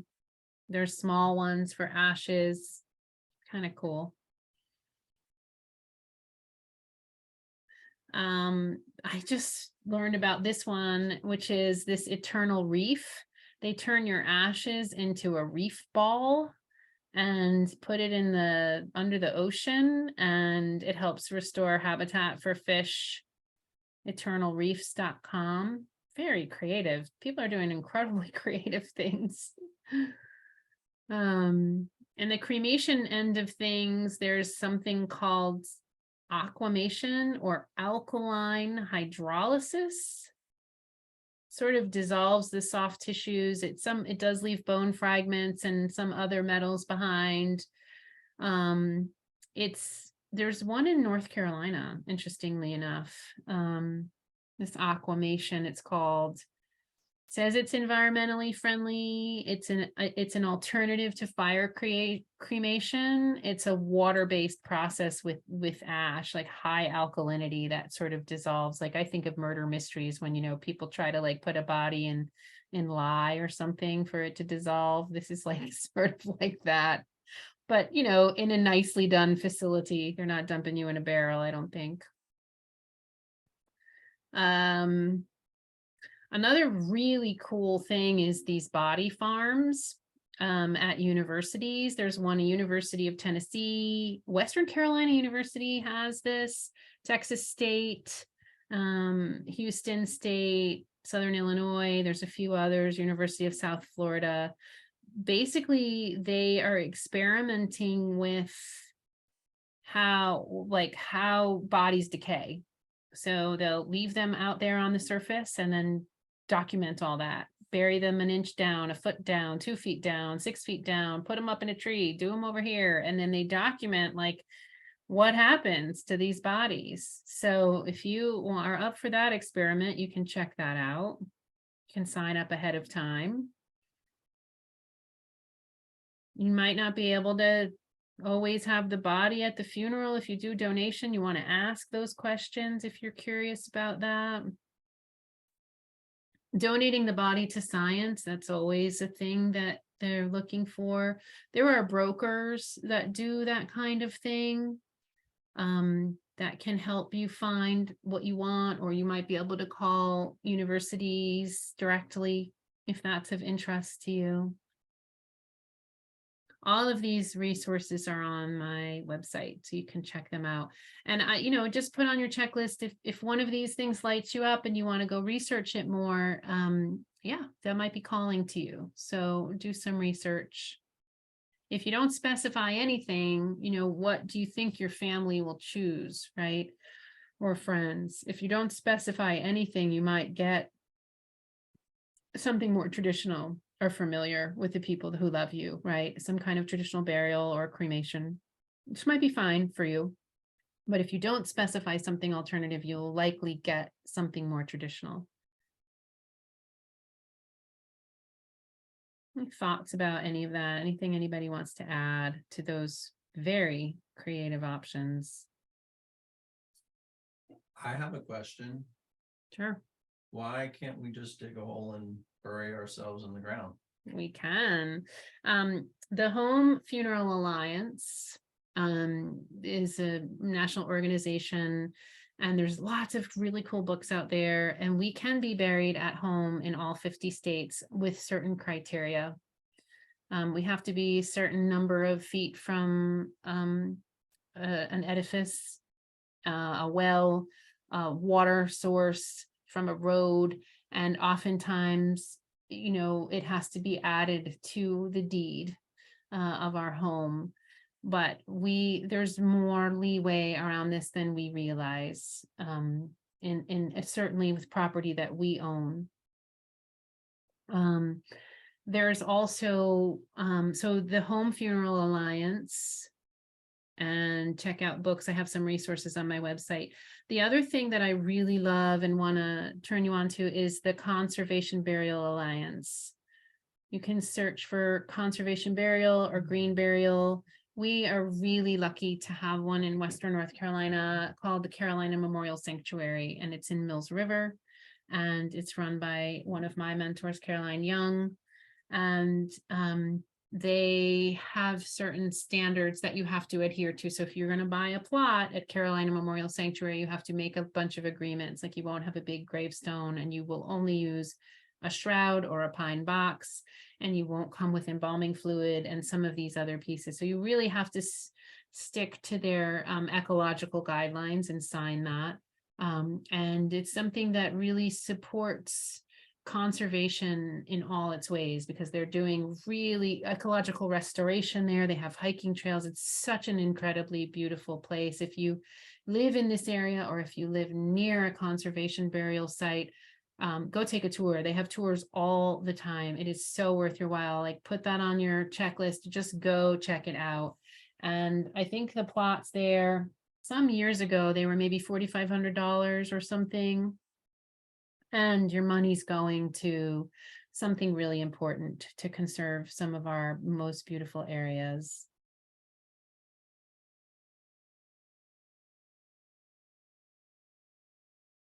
Ronnie, did you have a question? I saw your hand go up. I don't know. No. Okay. Any other thoughts about any of that? Okay, I'm going to take you on a little bit of a tour of what. So I told you a little bit about my background last week, but I'm going to tell you a little bit more about it. And I'm going to take you on a little bit of a slideshow and tour of the deaths that have happened in my eco village. So I've been living in intentional community for almost 30 years, and a large part of that, more than 22, at a place called Earth Haven Eco Village, which is near Asheville, North Carolina. And we had a series of deaths between 2016 and 2018. in our community that really shaped and changed, certainly changed my life and changed many of our lives. And it sort of became part of our ministry that we didn't plan for and didn't expect, which is we suddenly got handed this gift of caring for our beloveds who were dying, and they just happened to die in this like 2-year period of time. And we learned so much, not only about how to care for the dying, but how to care for the dead and how to care for the whole community during the ritual and ceremonies that happened after the deaths. And so in those is actually 6 deaths, but one of them was off land. But anyway, of those 5 that we were deeply involved in, 3 of those folks died at home, but all 5 of them had home funerals and home burials. We buried them in our community graveyard, and we had to create that and clear land, and it was a whole big, huge learning. But I wanted to take you a bit through this slideshow to show you what's possible. You might also have noticed on my website that I'm hosting a natural death care class in March with a woman named Sandy LaGrega, who teaches natural death care, which is how to care for the body of our loved one at home, how to care for our own at home.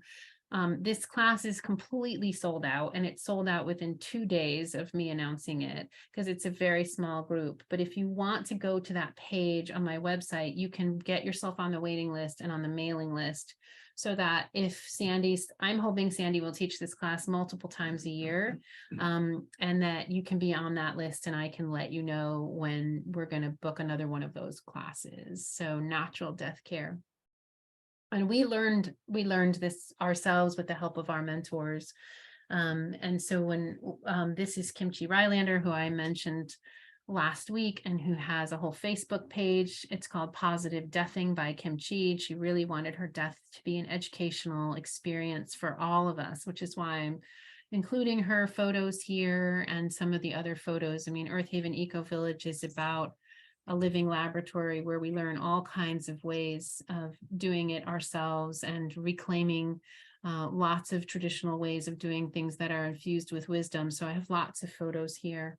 But Kimchi died about 8 p.m. and we put her body in a cold room and on ice. And then the next morning we gathered her closest beloveds that were already planning on tending her body. And what we did was we spent about 5 hours washing her body in a beautiful way, in sort of a ritual way, and telling the story of her life and singing to her and talking to her and being with each other and really processing her death. And I've really come to believe through all of that, that ritual is not, it's not just for the dead, it's for the living, like it's for both.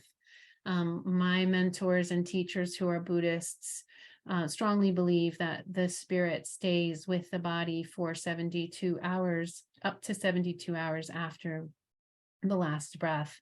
And they actually can, people who have been around death quite a bit can actually notice when the last spirit breath is taken.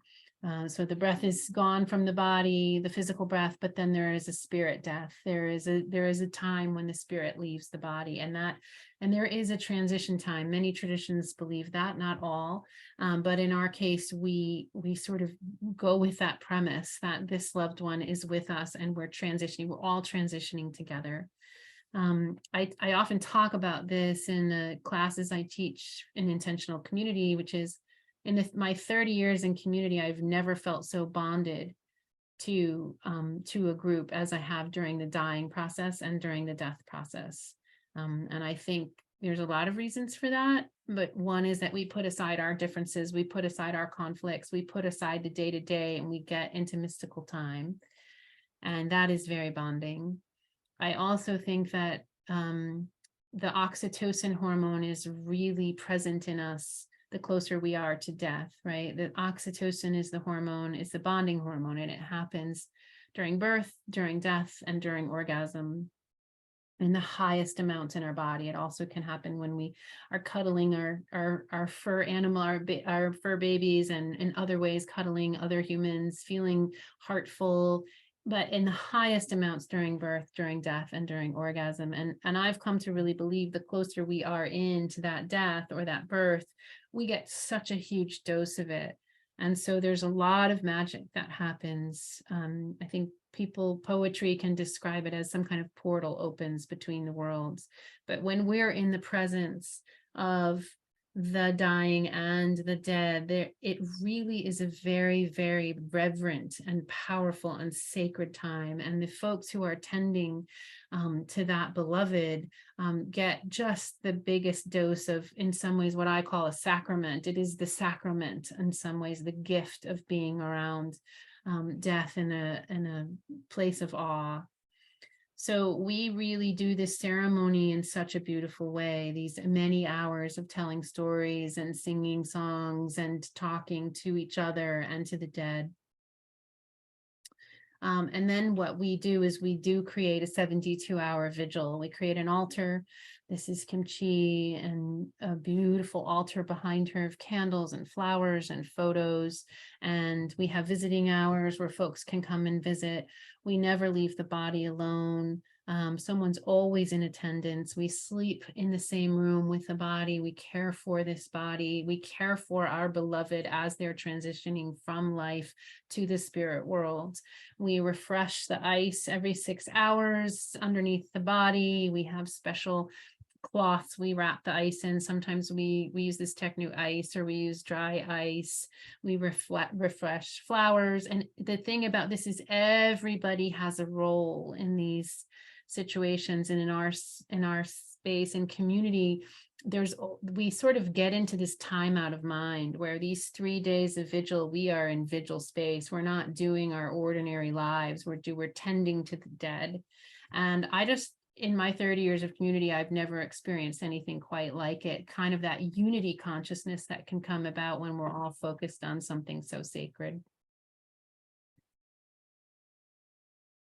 This is another photo of the altar, someone kneeling in front, and we have full access right in front of the body, often chairs for people who prefer to sit in chairs. We have a couple of other altars in the room. We were taught by our mentor, Soban Fusome. We have 3 altars set up. We have this beautiful grief altar where we have our beloved laid out in vigil, and then we have an ancestor altar with pictures of our beloved dead's ancestors. We can put our own ancestors there. We're calling on the folks who have passed to the spirit world to come and be present in this process, in this transition. And then we have what we call a forgiveness altar, where we can take anything we want to be forgiven for personally, or we want to forgive our beloved or anyone. It's an opportunity to sort of move some of the energy that we might be holding on to, that the blessing of death can help us release. This is another beloved, Patricia Allison, who died during that time, also at the altar.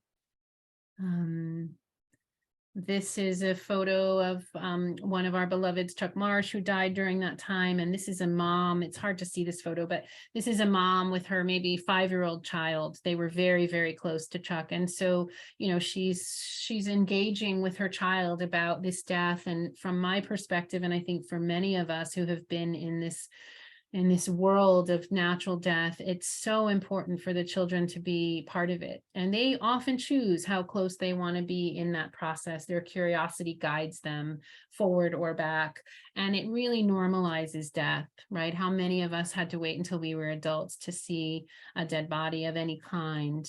It really educates about the cycles of life. It encourages our love and relationship with that person that has passed to continue, right? And how we want to hold that. Now they are ancestors, they are in the spirit world, we can still have a relationship with them. So it builds death community, it builds death positivity, and it builds death literacy. And if children grow up in this culture more and more, we will have a more positive death culture. This was our forgiveness altar. We always decorate it in blue. And this is our ancestor altar. We always decorate that in red. And usually, we split up tasks in our community. And because we're doing everything on our own land, it's a little bit different than it would be in urban life or some other way. But we have folks digging the grave and taking turns and, really sort of the lost art in a way of grave digging and the ritual that also is, right? How do we work out our muscles as we work out our grief, as we talk to each other? Often it's the men in the community who are the ones digging the grave and the women who are attending the body. It doesn't always work like that, but in some cases it falls along those gender lines. And this is a photo. I was sitting there like really just watching this whole group of men dig this grave for hours and just really watching their process and watching them, how they were working this process through, how they were thinking about and talking to each other, and periods of silence would come and then chatter would come and then the kids would jump down into the grave and giggle and laugh. And it was just the whole flow of grief and silence and conversations and processing and children and joy. And it just like the whole cycle of life was there. It's incredible. And we've had these gatherings. Sometimes some of the people who've passed in our community were pretty well-known permaculture teachers and other folks of prominence. And I think Kimchi's funeral had 250 people at it. And so we would gather outside and we would gather in our council hall, which is our big common building. And I have heard it said that the funerals that we have hosted have been life-changing for folks because they've been so real and so authentic and so related. And I think that's really true. Here we have the body here right in front of us, and we're going to talk about this person and how they touched our lives, and we're going to give people an opportunity to share. One of the other things that I really love that we've done is we had a giveaway. This is a bunch of us outside of Kimchi's funeral day, where all of her clothes and her paintings and her hand tools and her jewelry were out on a table. And like, it was so interesting to watch everybody, the 250 people that came for her funeral, like take something of hers and go away with it. Like she just got scattered with all of these people who took home a part of her, which was so amazing. And she had these beautiful, colorful, artful clothes. And this is a picture of all of us in some of her clothes, celebrating her and dressing like her and wearing her jewelry. And that was just a beautiful, fun piece of our transition ritual. When we do move from funeral to burial, we tend to cover the body, cover the head, and wrap it in this sacred cord and wrap it with flowers so that it can be transported to the gravesite. Now, sometimes this is happening for people in vehicles. In our case, it was going from our main building and hand carried using this beautiful canvas tote that we purchased and has like many handle holds on the side, so even less strong, beefy people can carry it because there's more people carrying it and we don't have the weight of the coffin. We've always buried people in shrouds. I know that there's Catherine Savage and other folks that are she's doing a seed to shroud project, which is you grow your own flaxseed, you learn how to process it, you spin it, and you make your own shroud. So can you imagine like doing a project where you grow your own material and then make your own shroud? What an amazing process to imbue, right? And that recently in a community near Asheville, a Silo community in Burnsville, there was a death of a child, and the women got together and made a shroud by hand and wove their tears and their grief into that process. So these are some of the rituals that can start to happen in our communities. This is an image of the tote. I think this is Patricia carrying, so a bunch of people leading a procession to the burial ground and carrying the tote. This is an image of a body by the grave side. And then we take the tote out from under the body and we reuse that. That's the thing that we say. We have a whole kit of stuff that we reuse for each death. And the tote is one of those pieces, but we have the body wrapped. Oftentimes we make the cord or sew the wrappings and have the shroud specifically put aside. We use sort of natural materials so that they degrade easily. This is another body outside laid out by the graveside. And this is a picture of the whole people gathered around the grave with the body there, and there's a service. They're having a service outside. This is lowering the body into the grave, and I have this little video that I'd love to show you. I'm not sure if you're going to be able to hear it well. Hopefully you will. So Kimchi died on February 16th, and her birthday was February 20th. So we buried her on her birthday. This was 3 days after she died. She died on the 16th, and then we had 3 days in vigil, and we buried her on the 20th. And so this is a beautiful image of us shoveling dirt onto the body, which is, covered in the shroud and the flowers. And our dear friend Kaylin is playing fiddle in the background. And you can hear people start to say, "Happy birthday, Kimchi." Were you going to say something, Damon, about the sound? If you were concerned about it, if it's built into your slides, it's one thing. If you're picking another piece of media under share screen, you can share media or video, and it usually does a better job at. I think it'll pick up Okay, sound. yeah. Let's try it. Bring it closer.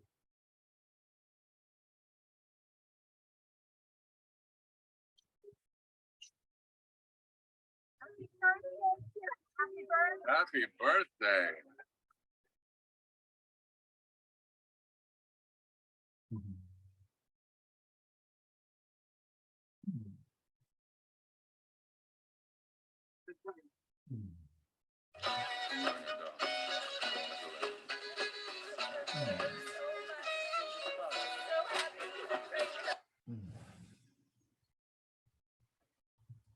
And this is the grave after all of the dirt has been filled in, and people hung around. Some people left and some people hung around until all the soil was filled in, and then decorated the top with flowers. And then the next year, a tree was planted on top. So I'm just gonna stop sharing for now. I know that's really can be touching and emotional for people. And maybe new, the idea of how do we care for our own? How do we take our love for our beloveds and carry that through the process of death and the transition into the spirit world? So thoughts, feelings, anybody want to share anything about all of that? You can go ahead and unmute if you want to share. I just think it's a beautiful process. I began thinking about being planted under a tree actually several years ago. And I can see now how that can definitely be a reality. So thank you. Mm-hmm. Other thoughts? I can just say, I'm in tears. I can feel the sacredness of the love and the presence of everyone that's there, and the beauty of that. I can hear and feel my heart and spirit just saying, I want that. Mm-hmm. Thank you. Yeah. Yeah, I think I started off, I see you, Ren, I'll get to you in a second. I think I started off sharing my death philosophies at the very beginning of last week. And the first one is death is a gift. And it's hard to convey how deeply we have been gifted. Those of us living, and I can speak for myself, it's so hard to convey how deeply I have been gifted by the death process of others. The gratitude, the immense heart opening, the ability for me to be in service and give while that person was able to receive while they were alive, and their willingness to be able to receive our love in their own death process has been one of the greatest gifts of my life. And so if we can start to see our own death as one of the biggest gifts and biggest contributions that we can make to the ones we love, I think it will really shift how we see this process. Ren. Yeah, this was my opportunity to see this a second time because I saw in this part of this presentation that in the other course that I took. And so I'm seeing it a different, and I've been doing more processing about my own death since then, of course, since that first one. And since we've been doing this, and I'm thinking just about how, I probably would want to donate. I think I've always assumed that I was going to donate my body to science or some parts of it. And I'm assuming the only way that you're going to get anything back is going to be ashes, right? I mean, that would be like there's no way to do the things that we're talking about in these examples if you decide to have any part of your body go to science, right? So I guess I'm trying to make a connection, and maybe you can help me with some thoughts on that, or others can.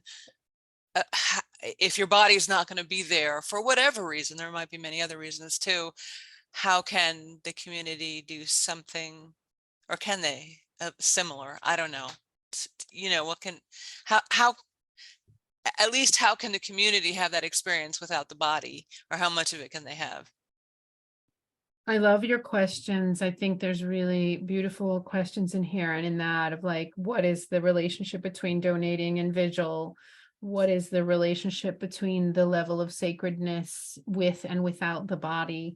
I think these are questions to really, bring a sacred inquiry to. And I will say, I do believe that at least with organ donation, that these things are a bit mutually exclusive. Like you're either donating your organ or you're doing vigil. I do think you can probably donate your body to a body farm and still do that vigil piece, but I'm not sure. Like you'd probably have to call that university and say, hey, can we send it to you in day 4? We want this ceremony. Many traditions think of the body, having the body in that transition as sacred, and other people see it differently. So I really do not want in any way to impose a spiritual belief. And what I have come to see through my mentoring, through my mentors and through my process is that those 3 days are really sacred. Really, really sacred times for everyone to transition. And the more we can sort of drop into that liminal space, the more the community and, the family, whoever the group of friends can really get from that. So I think that we each have to find our own spiritual beliefs and values around that. So thank you for the questions. I will say that I sometimes share this, and then sometimes people chime in and say, I love this, and I also feel depressed and despairing because I don't live in community, or I don't have that kind of community. And I very much appreciate that. And I think, we can do bits and pieces of this. It doesn't have to be an all or nothing thing. Death doulas are more and more common, and they help the family walk through death, both the dying process as well as caring for the body after death. And they're often trained in these systems and can assist. So if you're one person, this idea that we need to have a spouse in order to get the kind of death it's just not true. We can build community around us. We can educate our friends. We can pull death literate people into our lives to create something like this.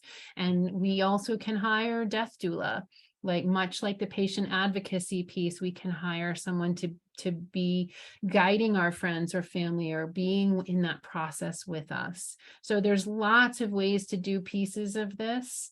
And don't, I would say my invitation to you is to use this as an inspiration, not as an intimidation. So how can we be inspired by this? And then we are in a long, slow journey to some coherence and groundedness and wisdom around these traditions. And let's not try to get it all at once, but we might want to incorporate a couple of these pieces. So you can jot down some things on your checklist that feel really, that light you up about this process. Other sharings, other thoughts?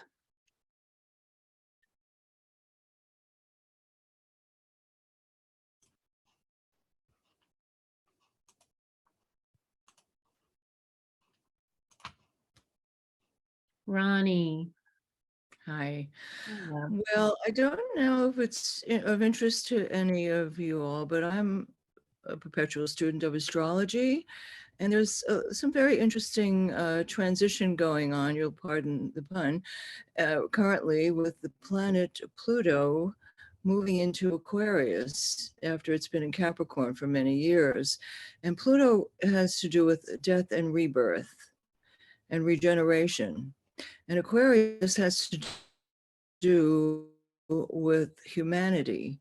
Capricorn is Capricorn is the standard, the traditional, the tried and true, and what's been established, and as well as the patriarchy and authority and everything like that. But more to the point, we're moving out of a traditional way of interpreting death and into a more sustainable, and Aquarius rules has to do with revolution. So we're revolutionizing the whole concept of death, which is so important because it's such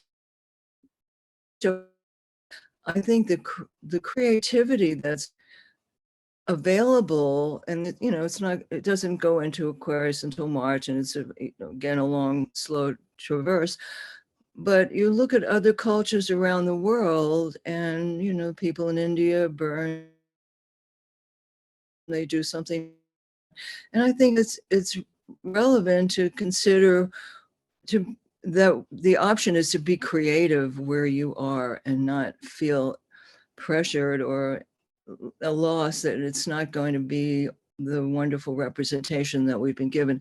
And I've attended a couple of these transitions at Earth Haven, and they are life-changing and phenomenal. So thank you for sharing that, Lee. Thank you, Ronnie. I love the takeaway there, which is the invitation here is creativity, and I would say consciousness. I think I have a dear friend. Sometimes I have her as a guest speaker in this class, Meredith Spring. She's a funeral director here in Western North Carolina, one of the only women, I think, in the whole west part of the state that's a funeral director. It's a mostly male-dominated field, and she is a huge advocate of home burial, home funeral. She's a huge advocate of natural death care. She's helping me put on this workshop with Sandy.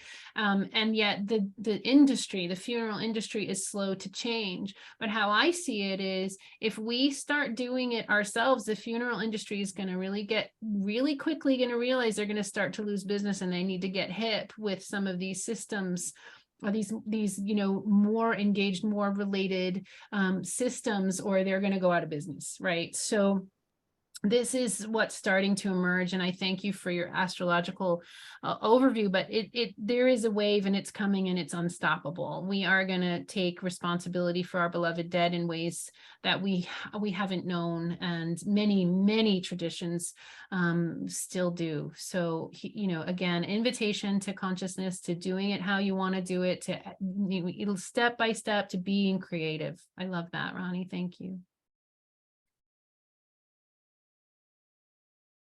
Well, thank you for being on that journey with me to share that. And I wanted to talk a little bit about the forms.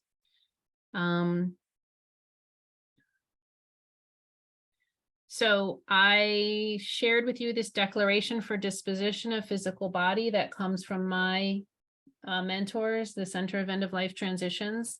This isn't an optional form, but it is along these lines. And it's one of those things where you can take it and make it your own. I have it in a Word document. You can get it on my site. You can download it onto your computer. You can change it however you want to change it, but it is a structure that is aligned with this more Buddhist philosophy of the 72-hour vigil. I think it would be good for us to do a little reading just of the first section, so we can all sort of take it in a little bit. And again, I I'm not trying to push some kind of worldview or perspective or philosophy. I just want to make this available in case this resonates with you. And there's many other forms that you can seek out that are different than this. So does anybody have this in front of them and feel willing to do a little reading? This is the declaration regarding disposition of physical body after death. I see some of you scrambling like, oh yeah, it's somewhere. Annie D, do you have it in front of you? Would you be willing to read, the top part all the way down to the first, second, and third? Sure. So do you want me to also read first, second, and third? Yeah, just read that whole top part if you're willing. Okay. I, Anne, after thoughtful deliberation, being of sound mind and more than 21 years of age, in exercise of my paramount right to direct the manner of disposal of my physical body after my death, and in order to state clearly my direction, do willfully and voluntarily make this declaration and do hereby declare. First, autopsy is a violation of my spiritual convictions and religious beliefs, and therefore no autopsy shall be performed upon my physical body under any circumstances. Second, after death has taken place, my physical body shall not be embalmed or in any way artificially preserved, except by means of refrigeration, air conditioning, ice, or dry ice. Third, for the period of 72 hours after death has taken place, I request that my healthcare power of attorney take custody of my body, acting as my death care agent, and exercise their right to care for and dispose of my body. If blank is not available for this, then I request that friends or my religious group be allowed to care for and dispose of my body. If this is not possible because of the laws of the state, I request that my family, friends, and acquaintances have access to the presence of my physical body in order to take part in prayer, read spiritual literature, and perform any practices associated with care of the body after death. I request that these activities and my funeral arrangements be supported by. Great. Thank you so much. Yes, ma'am. Rachel, do you have this in front of you too? Great. Could you read 4th, 5th, 6th, and 7th? Sure. Fourth, I request that my family, friends, and religious groups make the following funeral service arrangements. Fifth, no fewer than 72 hours after my death, my physical body shall be buried or cremated. My remains shall be disposed of as follows. Sixth, the directions herein expressed are based upon my deeply held philosophical conviction, religious belief, and spiritual practice. I hereby request whomever to guide and support my family and friends as necessary in the fulfillment of these directions. Do I continue? Yeah, just read the 7th one. Okay. Seventh, I have made firm and settled commitment while competent to express the directions stated herein, which are of great importance to me. I request that my directions as herein expressed be given precedence and controlling force over all other interest by any judge or court or other public authority. I request my relatives and friends respect the directions expressed herein. Wonderful. Thank you so much, Rachel. So at the back of this page is really just the declaration, the signature, the witness statement, and the notary. And this is a handmade document. It's not like you can't find it on any kind of state or federal website. It's just handmade.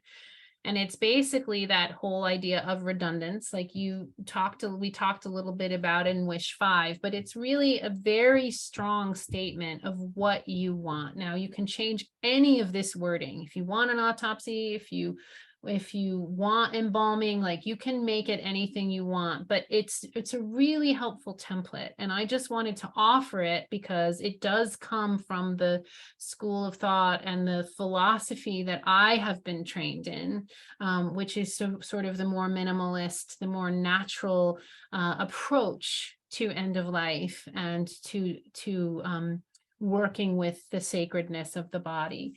But again, feel free to use it or not use it as you will. But I do think having some very standalone and separate documents about what you want done with your body in your paperwork is really important, to be clear about that. And yes. Hey, Lee, if this doesn't fit into the timing, we can skip it, but I know we're going over forms, and this can be made whatever you want to be made, but regarding the first one and the autopsy, if anybody, you or anybody feels like sharing, like, why would you not want an autopsy? I would kind of be inclined, if I'm in a hospital, to use any of the parts they can use, kind of my last Buddhist action here. May this help somebody else. But I know this is not, again, the purpose of your seminar. It's more nuts and bolts, but if anybody wants to share their thoughts on that. Yeah, I mean, I think that from where my mentors are coming from is that the soul resides in some of those organs, right? Like that some traditions believe that the liver, for example, is the seat of the soul, right? And so their particular worldview, their particular frame of reference is, I want to be supported to transition fully into my spirit life. Now, other people are doing exactly, feel what you're saying, which is I want to be generous with my organs. I want to, I want to give.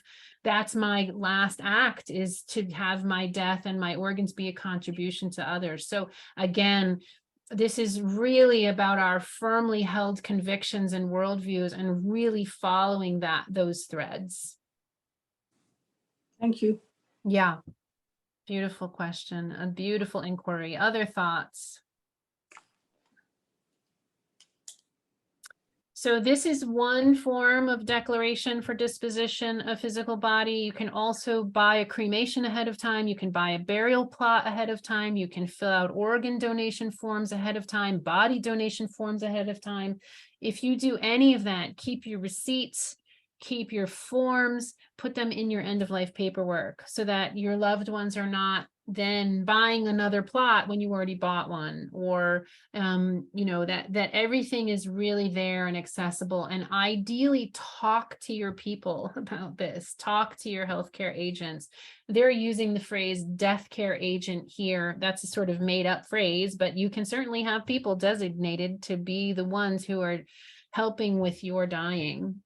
I shared last week Courtney Brooke, who had died about a year ago in our community, 31-year-old, and she had just finished a 9-month course and had an entire notebook of how she wanted her death handled. She just finished a 9-month course with our mentors from the Center of End of Life Transitions, and every single thing was laid out about what she wanted in there. 31 years old. So helpful, right? So helpful for her loved ones to guide the process. Sally, I see your hand.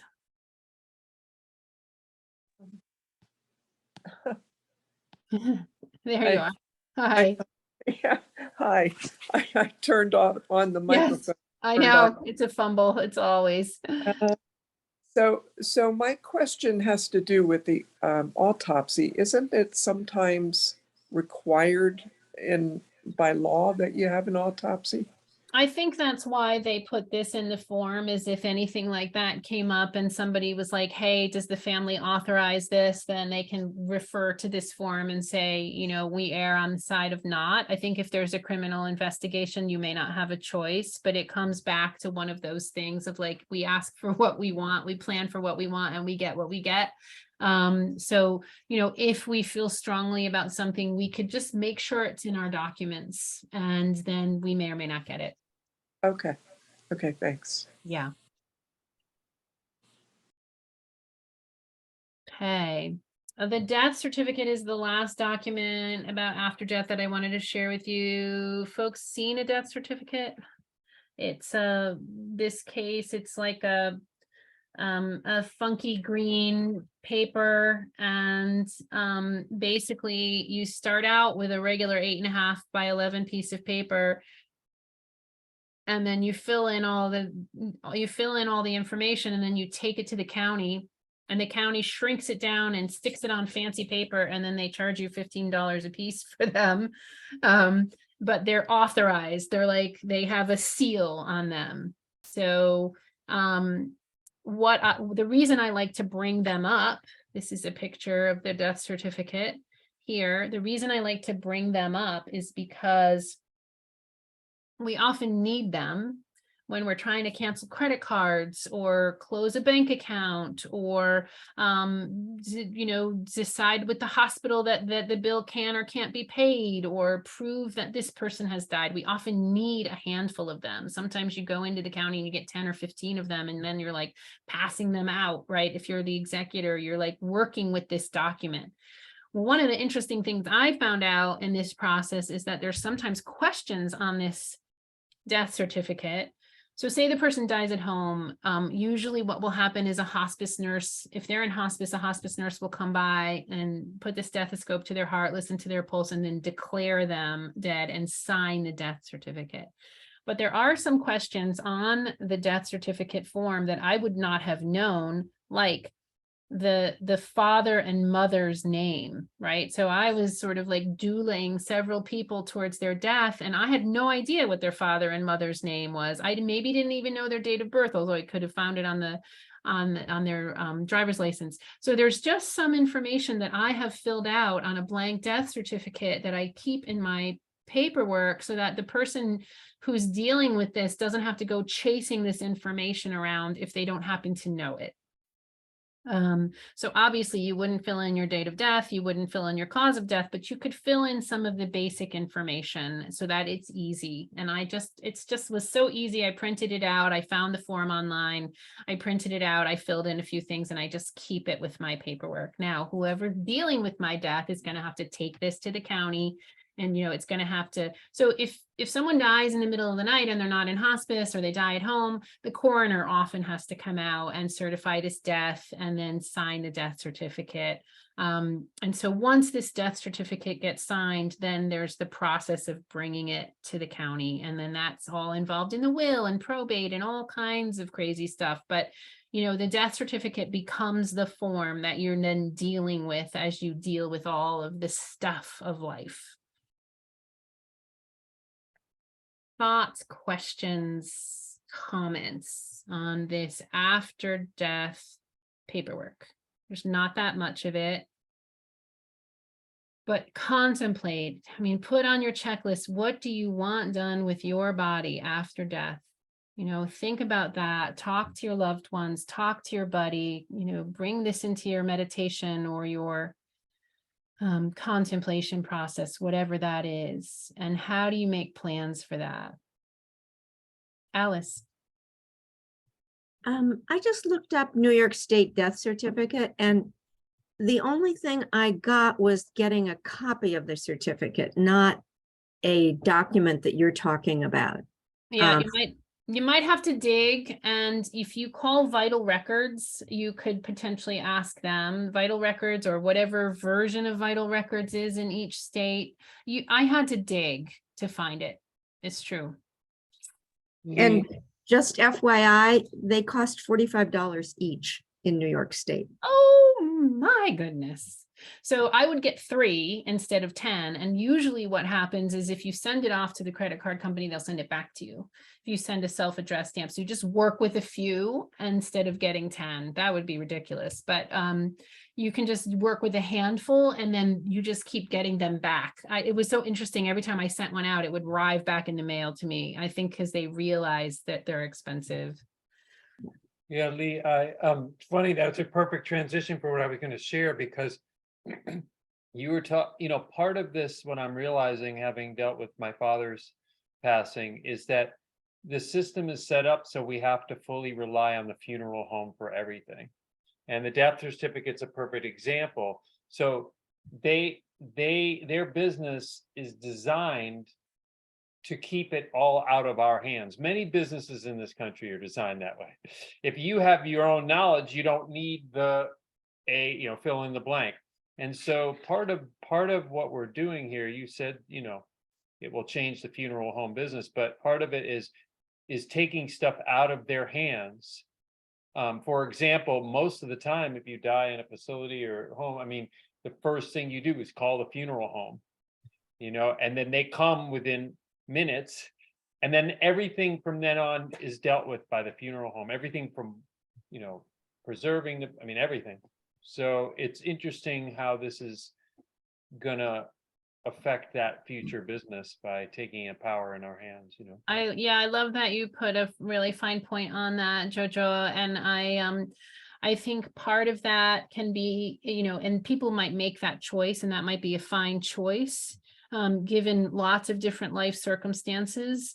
And when we feel disconnected and we don't feel like we have a choice, that's the only avenue, that's what I don't like. Like we have options, and we can be empowered about this, and we can choose to do something. Like we might, if we end up going with a funeral home, but we say, listen, we want to do a minimalist coffin, or we want to be involved in working with the body, or we want to be involved in this in this way. Find a funeral home that's willing to do that with you. And I think you're right. There's a disempowering component to this, and there's an ease and comfort component. And I think that anywhere along that spectrum that we choose to stand is a fine choice. I really come from more of a do-it-yourself kind of place and want to give you the options, but there is no right or wrong here. So thank you for that. I have two questions.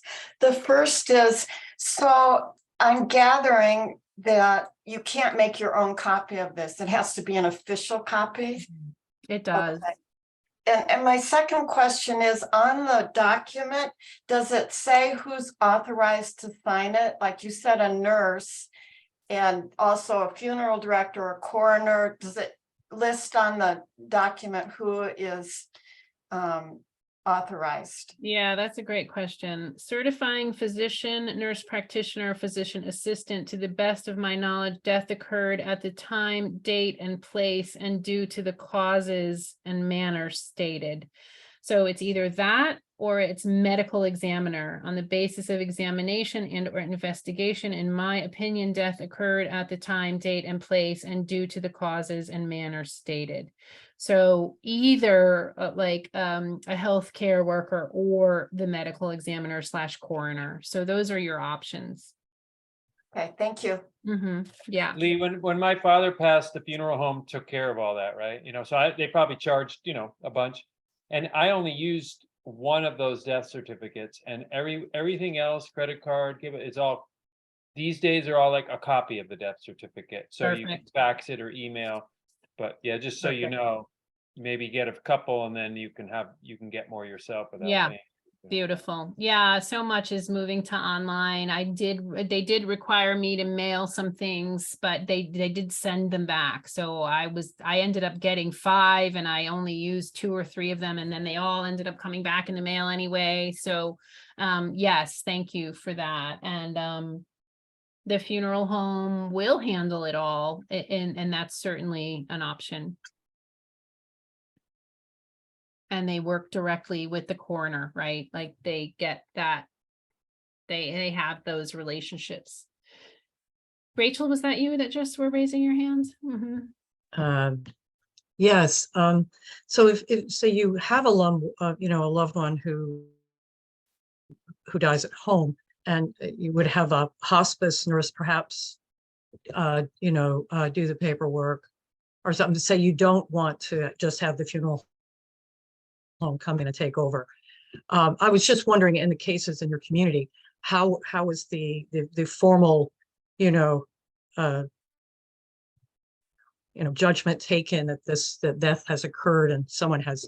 I think what I'm getting at here is I just assumed all these years that there are all these laws around death, and you have to have certain protocols, and you really don't have much, control or power. And in this workshop, I'm finding out that's, you have probably more power than we realize.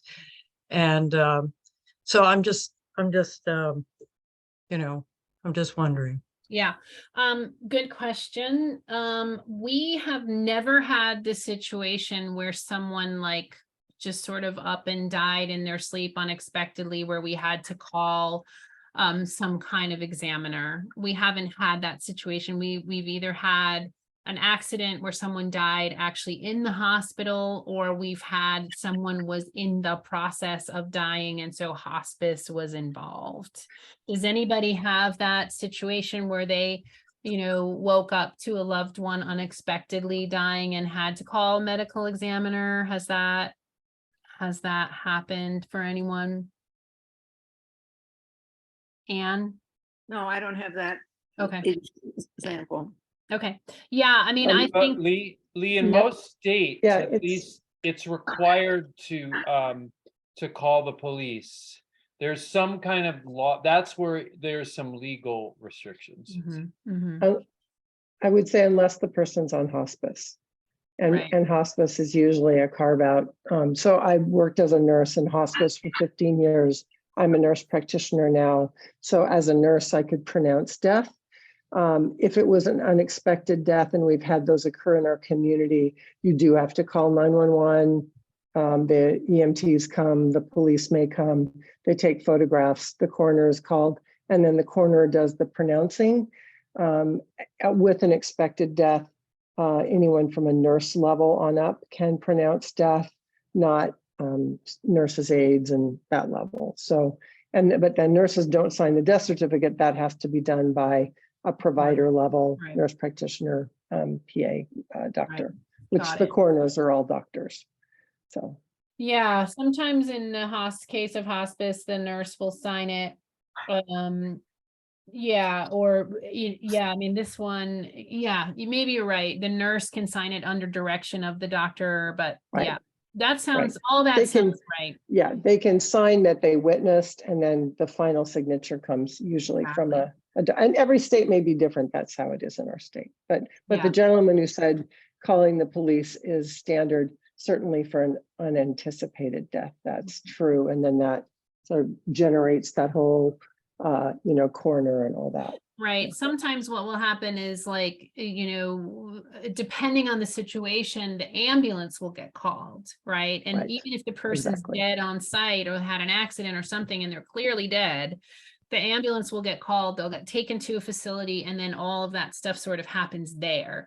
If it's clearly like you wake up in the morning and your beloved family member is clearly gone, then yes, they can sort of come to your house. And often what happens is the police and then the funeral home will come and take the body. But if you're hoping to have something at home, you can work that out to keep the body at home. I mean, we have gotten to the place where we go to the morgue if someone dies in the hospital and we take that body back and we take it home, right? That's also completely legitimate. And you sometimes need a go-between or someone who can, who knows the law about that in your county or your state. But yeah, there's a lot more room for having autonomy with our dead than we realized.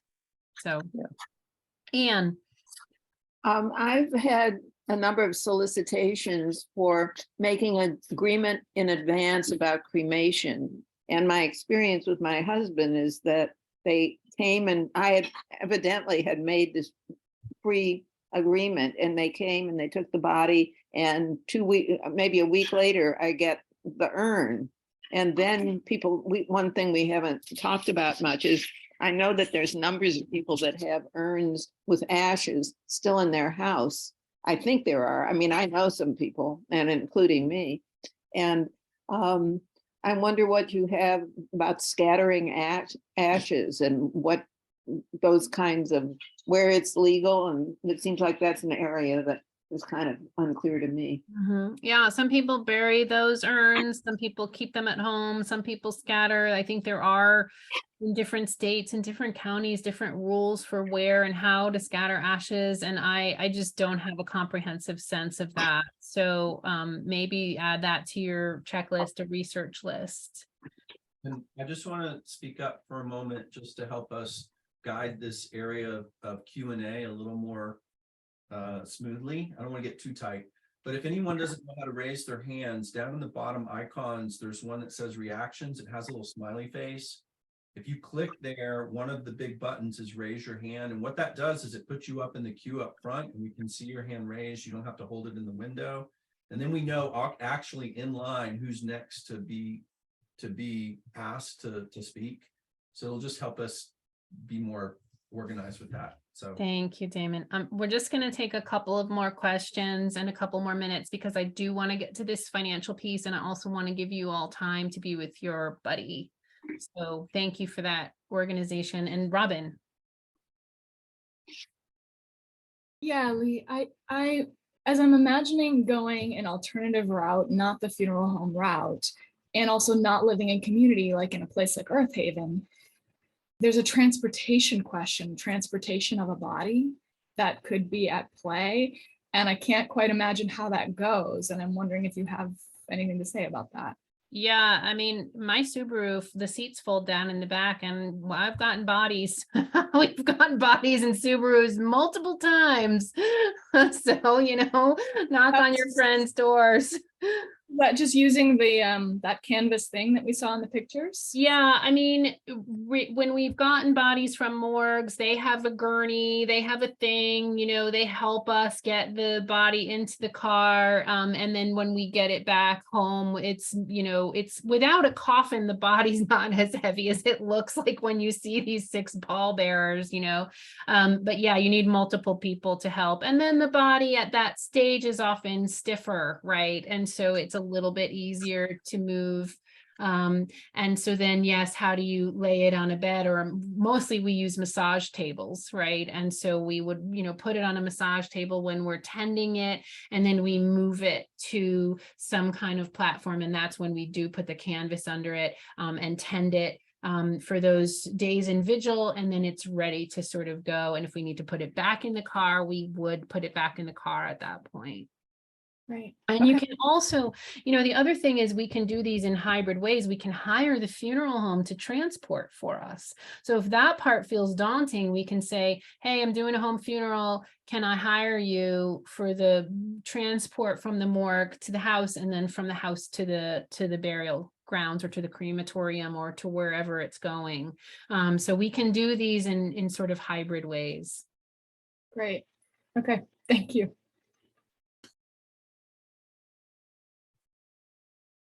All right, let's take a breath together. So put on your checklist anything you want to research, anything you want to do, anything you want to follow up with about this particular section.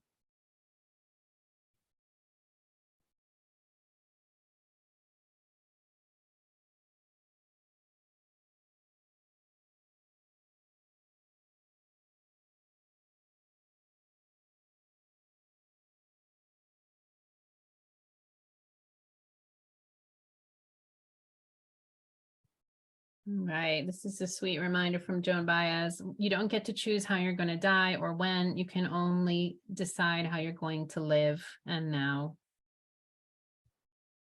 So we have been through 2 of the 3 categories of end-of-life paperwork. The living healthcare, the advanced care, 5 wishes, whatever we want to call them, healthcare power of attorney, that whole first section of like, what do I want to be done to me and with me while I'm still alive? But I can't necessarily make decisions for myself if that will happen. The after death care. So we've got some tasks for those. And now we're going to look at this financial overview. And this is the most minimal component of this workshop because I am not an accountant and I am not a lawyer. So this is just a friendly conversation we're having. And you all probably know from your own experience that I pay my accountant $150 an hour. And the last time I hired a lawyer, it was $400 an hour. And on the low end, you all paid about $10 an hour for this workshop. So you're getting a $10 an hour conversation about legal stuff. And I just will pass on what I have learned, and it's really a brief overview. So you're gonna be having tasks to do on your own. You're gonna hear this word again, power of attorney, right? Durable or financial power of attorney. This is who you might designate to handle your financial affairs when you can't. Right? So like the healthcare power of attorney is going to handle your decisions about your medical life. Your durable or your financial power of attorney can handle your financial affairs if you're not able to do that yourself. So there is on my website, a North Carolina durable power of attorney form. I will put it in the chat. It's also, you know, on that form, on that webpage. If you just do a search, if you're in a different state, for a durable power of attorney. And it may or may not want to be the same person as your healthcare agent or your healthcare power of attorney. There's pros and cons for that. If it's your spouse, for sure, you'd probably want them to be your financial power of attorney. You may or may not want them to be your healthcare power of attorney. Someone you trust, obviously. They're going to have power over all of your access to your money. This is a big reminder of passwords and budget, right? So if you have something like LastPass, or you have a document with all your passwords in it, just make sure you leave your way to get into your LastPass or way to get into your passwords. Like one password that unlocks all the other passwords is a really good idea. It's one of the first things that we have done in cases of death where we have to get in there and let people know, or set up an email automatic form, this person has passed on, they're not going to respond to you, or there's a lot of data we have going on in email these days and in our online world. And so, making a list of passwords is one of the first things I had my mom do when she was doing her paperwork. Get me your passwords. My mom's sister had a really crazy illness happen to her. She went into a coma, and she was running her own accounting business at the time, and we had no way to contact her clients because we couldn't get into her stuff, and so it was stressful. And so we finally found her passwords doc, and it's just really changed our world around this is so important. Get your passwords, somehow get someone you trust to have access to your passwords. And then a budget for end of life is another financial consideration. If you care about the things that you want done, but you haven't put money aside for it, that's not super helpful for the people who are then tending to your affairs. So that's something else to consider. This is a little financial overview, super quick. Beneficiaries. There's these different words in the financial world: beneficiary, and then it's called TOD and POD, transfer on death and payable on death. And mostly financial institutions understand the word beneficiary, and you can use that word, but really beneficiary applies to these IRAs, these life insurance companies, these annuities and retirement plans. Transfer on death is sort of these non-retirement investment accounts, and then payable on death is like your regular checking and savings account at your local bank. But beneficiary is a word that's used very often and can often be just, they get it.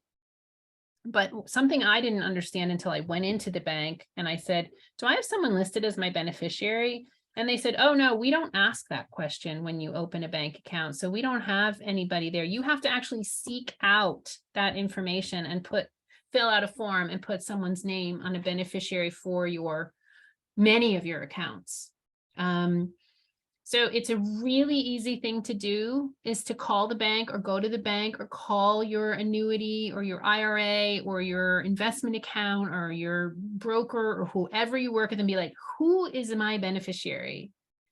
And if they say your ex-spouse, that's not helpful, probably, or your they don't have anyone, you can just rectify that so easily. You can just fill out a form and send it back to them. It often doesn't even need to be notarized. You just sign it and send it and be like, okay, this is my child or my spouse or my whatever, my friend. So super easy to do. And I can't tell you, like, I'm sure like you, many of you probably have horror stories too. Like someone in our community died and their biggest investment account was, their beneficiary was the ex-wife, and she got all that money, nothing to do about it. And it ended up being, there was even more saga, drama, legal stuff about it. It was a nightmare. And if there's nobody assigned to it, it'll go to probate. So it'll go through the county, it'll go through some big hoopla, and then the executor has to deal with it, and it's a big pain. But as you can see here, if you have a beneficiary assigned, it just transfers on death. There's no need for probate. The beneficiary becomes the owner usually within 72 hours. The death certificate is provided, done. Nothing has to go through any hoops. Super important to just check your beneficiaries and your TODs and your PODs. Very easy. The will and the trust is a whole nother matter. It's much more complicated. But if you can handle all of these other accounts that easily by just filling out a form, making sure it's done, oh my God, that's sometimes half the battle, depending on where your assets are. And in terms of wills and trusts, this is, you know, there's some do-it-yourself stuff out there. I have some stuff listed on my resource page that have like a will do-it-yourself thing online. You can get in there, and if you don't have a lot of assets, I suppose it's not a big deal. If you have a lot of assets, you might have already looked into trusts. That's sort of real property, right? If you own anything like a house or a boat or a car or something that's not an account, that's considered real property. And if it's a will, it still probably also needs to go through probate. But it's going to be easier to go through probate if you have it really specified, if your will is solid, and if you have an executor. An executor, so a financial power of attorney is someone that's handling your finances before you die. An executor is handling your finances after you die. Probably, potentially different people. So in your will, you would specify, you know, first, second, and third choice of people to handle your estate. Obviously, it'd be good to make provisions to pay them because it's a lot of work. And then there's things like conflicts of interest. And anyway, it's probably best to go to a lawyer if you want to do a will in a good way. This is a brief overview, and I always recommend people go to lawyers for wills and trusts.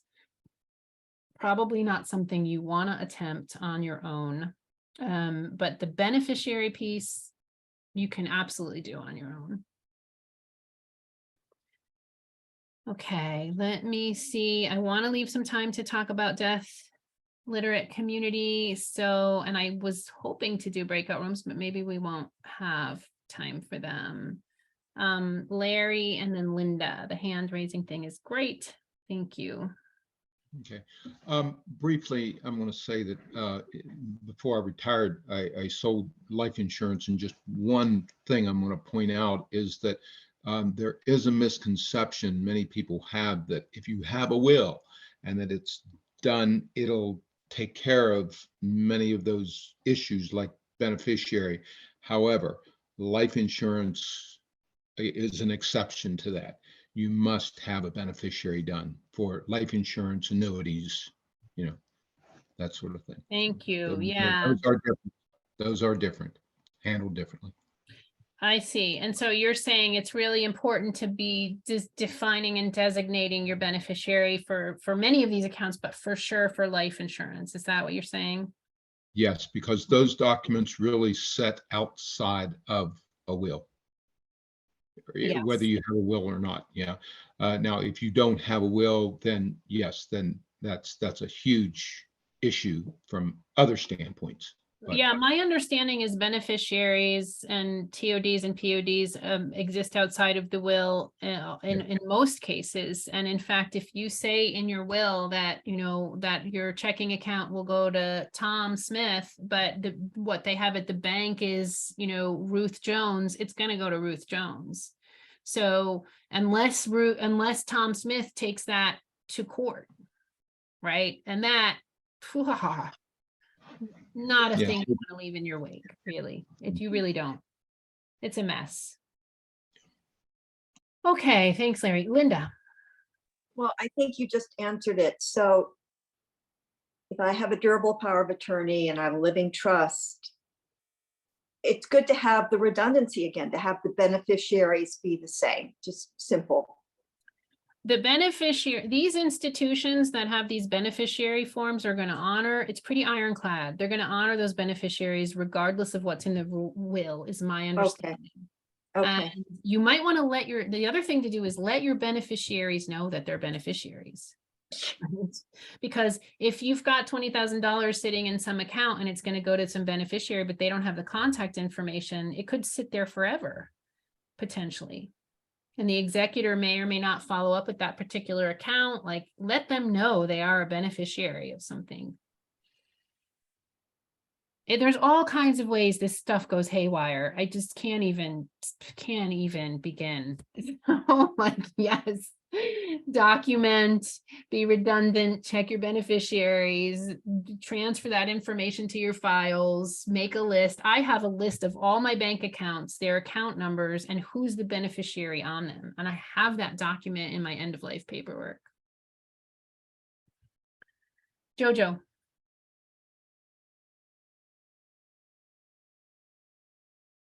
Sorry, yeah, does the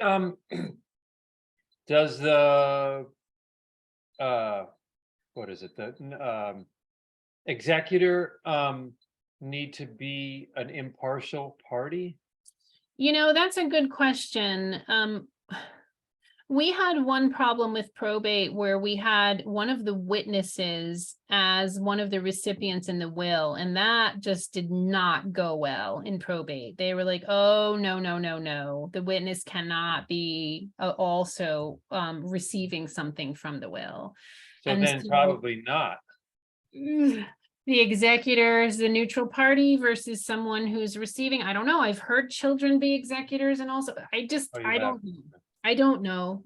I think this is the terrain of a lawyer. This Hold may. on, Larry, hold on. Quiet. Yeah, I can answer that a little bit about the executor because I'm in North Carolina, and I was the executor for my mom's estate, and I was one of the beneficiaries also. So I don't think there's a requirement that they be neutral. Yeah, and Sharman just put in, thank you so much, Sharman, you're so helpful, that executors can be recipients, witnesses cannot. Strange, I know, but okay, great. Excellent. All right, I want to move on. Hold your question, Larry. I want to just ask this question first before going much further. Does everyone feel set with their buddy? This is the little list I have of the buddies. I had Sally and Tom, Joan and Rima, Linda and Patricia, Kwai and Ren, Jill and Rye, Anne and Diane, Alice, Amy and Lisa, Alan and Anne, Jules and Lisa, Lynn and Peggy, Rachel and Robin, and then Scott and Ronnie. I think that maybe fell apart and Ronnie went somewhere else. Like, could you raise your hand if you need to change your buddy? Yeah, Ronnie's let me know. There's 3 of them now. There's Linda. Great. And Patricia. Scott was asking to be added to their group, I believe, early when we first started, but I'm not clear on that yet. Scott, do you need a buddy? why I can't hear you, Scott. I see your mouth moving, but for some reason, and I see you're unmuted, but I don't quite understand why I can't hear you. This is Ronnie. Scott has problems with his internet, and it fades in and out. And it's working out that he's going to look, if you can help him find buddies in his time zone. And anyway, our group is the 3 women, Okay. aside from Scott, Scott. I We've already believe- dialogued about this. Scott, you're on the West Coast. Is that true? Yeah, you're in Washington. Charmin's offering to buddies. Well, you and Charmin could be perfect buddies because neither of you have buddies and you're both in Washington State. Oh my God, the gratitude for the synchronicity. Thank you, Charmin. Thank you. So perfect. Everybody else okay with their buddy situation? Anybody I do not have a buddy. I wasn't here last time. Okay, Larry. Can Larry join somebody else's group? Ann Walsh. What are you trying to say, love? You're like waving your arms in the air. I don't think Diane Baker's here. She was here last time. She was my buddy. Oh, okay. Well, do you and Larry want to be buddies for here, and then Diane can Sure. join you? Okay, Sure. great. Yeah, I don't think we're gonna have time for breakouts though, love. Sorry, Damon's doing all this work to set out the breakout rooms, and I don't think we're gonna have time. So if you need to exchange information with your buddy, do it in the chat now. Hopefully you have each other's contact information. Hopefully you have already been in touch, but if you need to change, anybody else need to change, speak up now. And just a note in the chat, it's much better if you message that person directly. So you can click on their name and it'll start a direct chat between you instead of in the everyone list where it might get confusing and lost. Right, so what Damon's saying is when you go to chat, you'll see a little blue box, and if you click on it, it scrolls down everybody's name. So you can send private chat messages to other people on the list. So if you're going to send your telephone number and email address, send it privately to that person.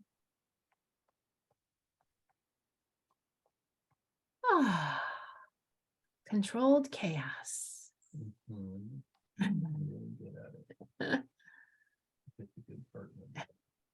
Take a breath with me, please.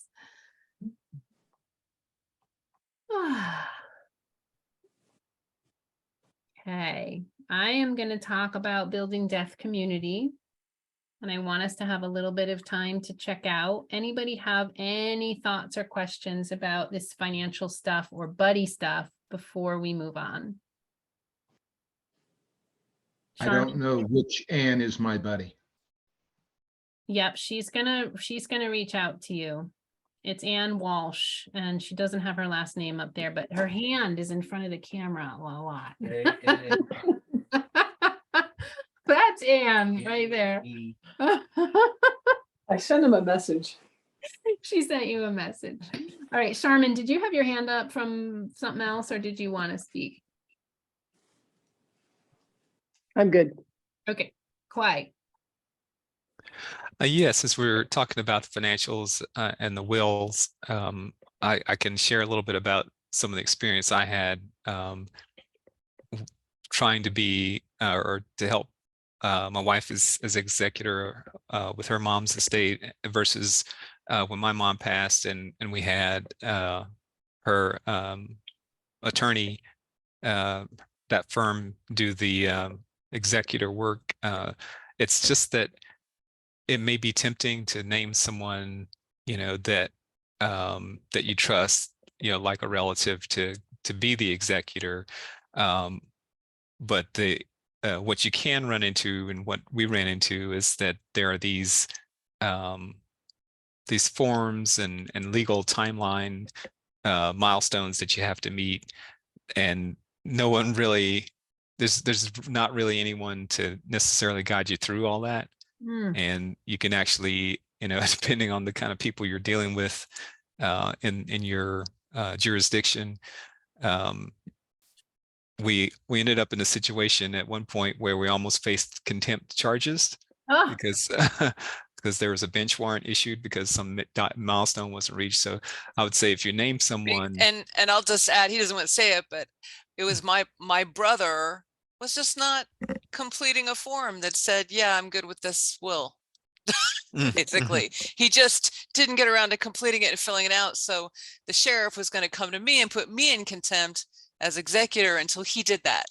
And I had to say, he's not, there's mental issues, and I can't control this grown man. So we got through. He did finally sign it, and that's what got a lot of family pressure went into it from a lot of directions to get him to sign it, and so he did. But yeah. Well, we learned so Yeah. much from each other in these conversations. Thank you for that. So it sounds like this is something that I still am working on too. I sort of did my own will, and it's just half baked. It's not really right. I need to go get a lawyer. And so I think what you're saying is it might be worth considering hiring some kind of legal firm, like you're hiring your lawyer to be your executor, because they know how to do this process. They know how to go through probate. It's gonna enhance this process, and you're also not going to get into legal trouble. So that's very, very helpful. Thank you so much. And again, this is legal conversation. There's no legal advice here. So you're going to do your will, get a lawyer. For sure. Thank you for that. Thank you so much. I mean, some of the horror stories are endless. They're endless. Okay, so deaf community. How do we build a deaf literate, deaf positive community? Here are a few suggestions. I live in one of the most deaf literate communities, I think probably in the country, although I think LaForge, Wisconsin was on the list of really super deaf literate, because they had 96% of their population had done their advanced life directives in this town in Wisconsin. I was like, there's an NPR article about it. It's awesome. But Asheville, where I live, is just super deaf literate as well. We have a beautiful new conscious Center for Conscious Living and Dying that JoJo and other people here are a part of. We're so lucky, so lucky. But if you want to explore death as a conversation in your communities, there's the faith communities are great at this often, depending on the faith you're in, but you could bring in a speaker, you could host a conversation in your faith community. Getting together, I often talk about host a death and dessert party, just tell your friends you're going to make a big cake and you're going to come together and talk about death. Support groups and gatherings are out there. Look around in your region or certainly online. Death Cafe is further down on the list, but it's national, international, and also local, regional. It's like you get together and you just get into a breakout room, or you break off in person and there's no rules. You just talk about death. Attending deaths, if you have a death in your circle, go and be there. Learn what you like, what you don't like. See how you can participate. Rituals and ceremonies, there's a lot of opportunity. Day of the Dead rituals or other kind of rituals that are honoring the cycles of life. Book clubs, an ongoing education. If you continue your buddy support, if you put it out to your friends that you're willing to talk about death, you may actually find that some of them are also, and then you might start attracting people who are interested in the topic. This is a beautiful Day of the Dead altar that we have at our community, an ancestor altar with all of our beloved dead. And then we come together right around Halloween or Samhain or Day of the Dead time, which is right there at the end of October, beginning of November. And we make a meal that our beloved would have loved, whether it's an ethnic lineage or some other meal they loved. And then we bring that meal to a big potluck, and then we tell stories about our beloved dead. So it's just such a beautiful, beautiful tradition and ceremony. So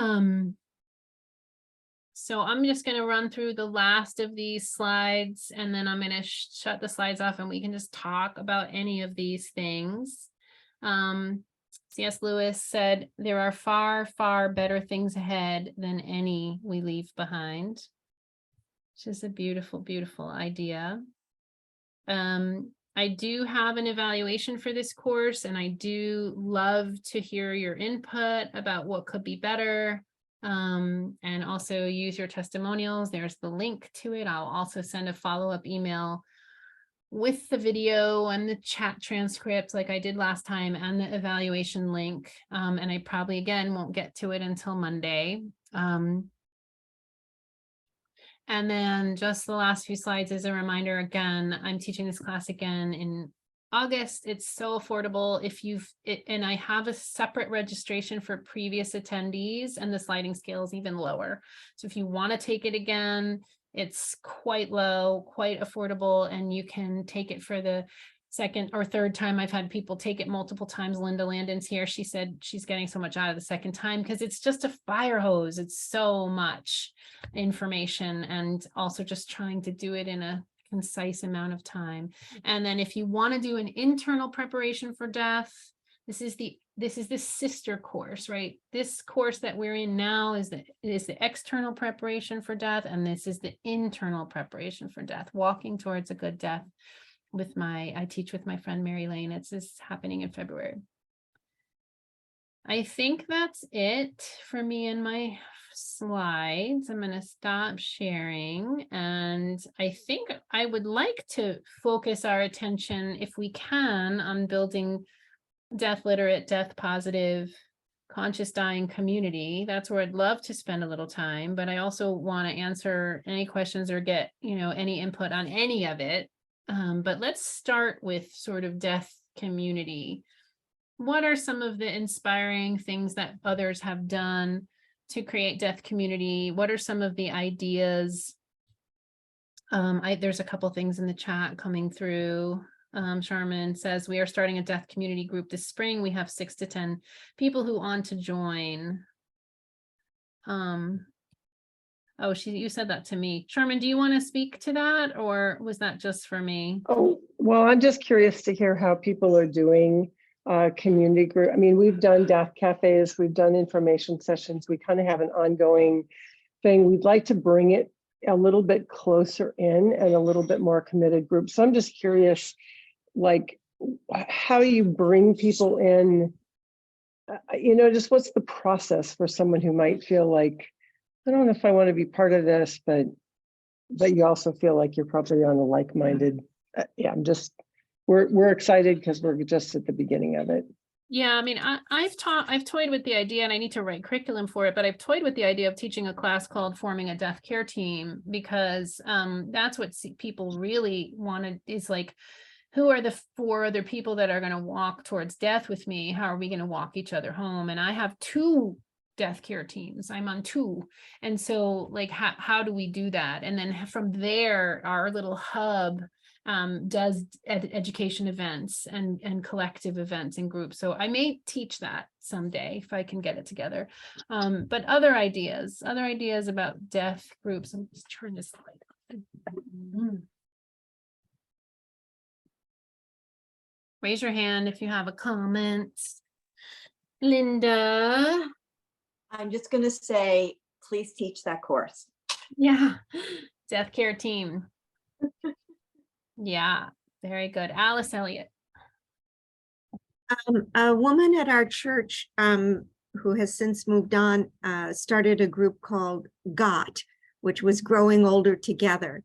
And I think it's become very popular. And one of the things is that the word death isn't in it. And because there are many things that people, as they grow older together, might want to share. And I think we can form a subgroup from that. I've talked a lot about this course, having had a memorial service last Saturday, and we just came from one this morning. And so many people have asked me about it and have said, oh, haven't we already done that in the GOT group? And I said, well, no, not really. And so anyway, having a low bar, I think, is sometimes a great way to interest people and find people that you might want to go through the process with or continue going through the process. Cast a wider net and then hone in and hone down on people who are really into going further. Yeah, that's really great. And things was gonna trigger me, but I forgot it already. Jojo. Yeah, I just posted something in the chat that you mentioned Center for Conscious Living and Dying.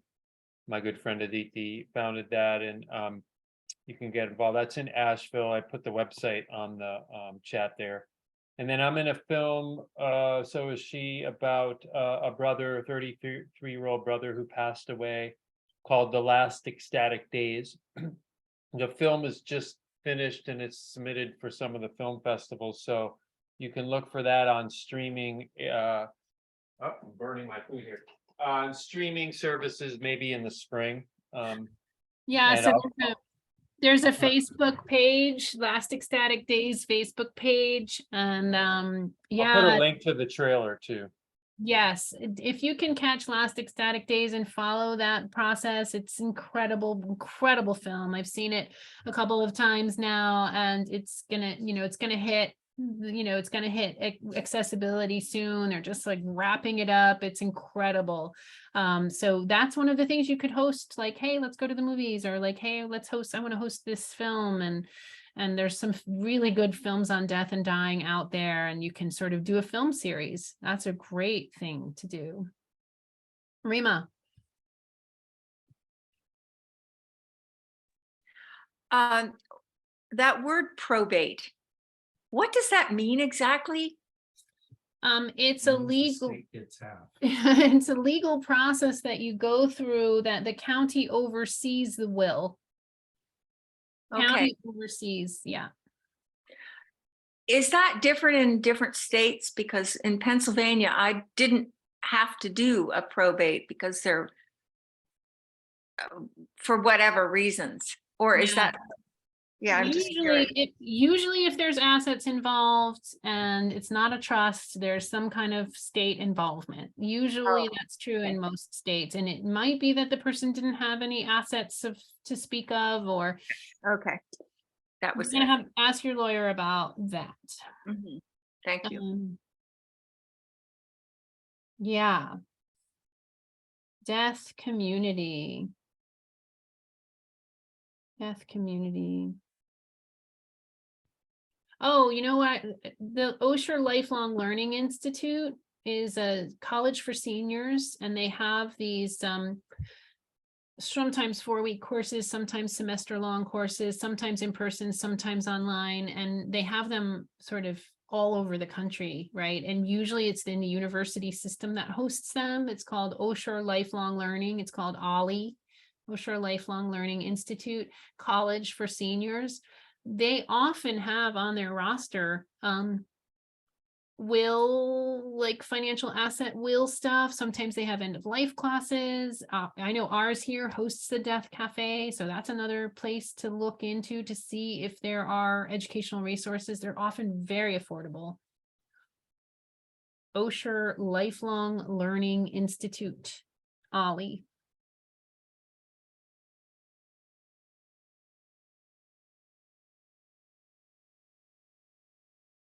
The kitties make an entrance and an exit, don't they?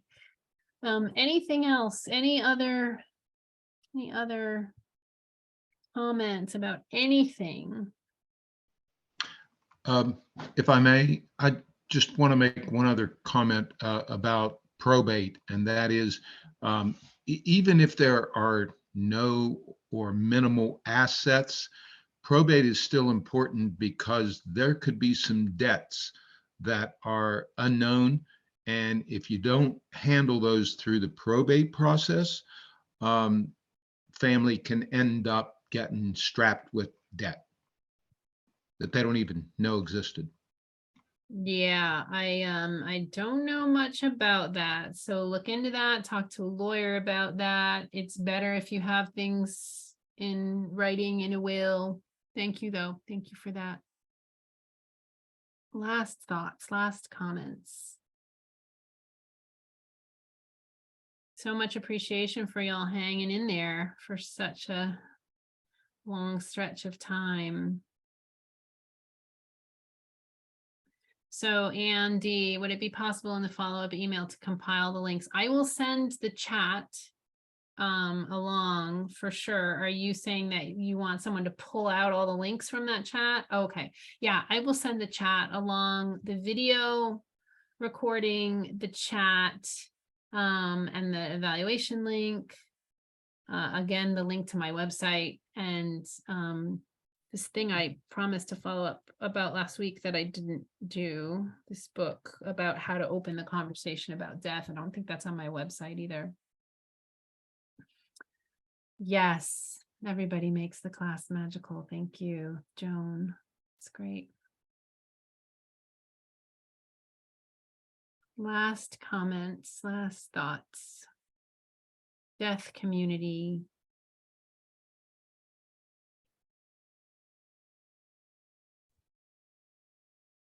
So you've got a lot of work ahead of you.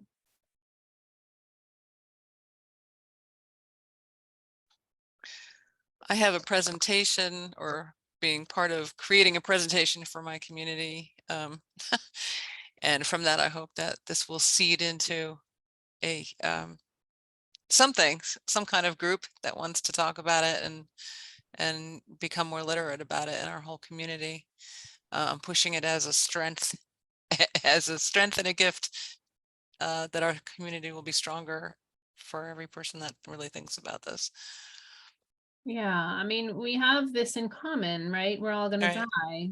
Yeah. So if we can catch the bug, if we can feel safe, if we can feel inspired, if we can feel open, if we can lean into this conversation, then we become ambassadors. All of us, probably all of us here, are going to become ambassadors for this conversation, because we've had a powerful and positive, mostly probably some positive experience talking about this. So it's like piercing the veil of silence, piercing the veil of denial. And then like, we can really, I talk about this a lot in my other class, of like the contemplation that I have daily about my eventual death fuels my life, and in such incredible ways. And most of the people I know talk about death constantly. So that's the kind of people I want to surround myself with, because it keeps the present moment very alive. So go forth and spread the seeds of death conversation. Seeds of death. Seeds of death. We used to, I was involved in marketing for our community, and at one point early on we were talking about the different types of people that might want to live there, and we were joking about saying Common Ground Eco Village, a great place to die, but we rejected that, but I still think it has merit. Has merit, sure. Like my article that I still want to write, which is We All Die Alone. Not a very popular title. All right, much love to you all. So much love. Yeah. Thank you so much. Blessings. Thank you. Blessings. Yeah. Thank you very much. This is a lot, but a good start to what's necessary. Absolutely. Quite a group. Yeah, a lot of wisdom here. Best of luck, everyone. Follow up with your buddies. I will follow up with my buddy. The next room, right? Yeah. Yeah. Totally. Yes, thank you so much, Lee. You bet. So lovely to be with you all. You're a fabulous teacher, Lee. Thank you. Ronnie. Thank you. It's nice to have this shared reality with you and our community. Absolutely. Mm-hmm.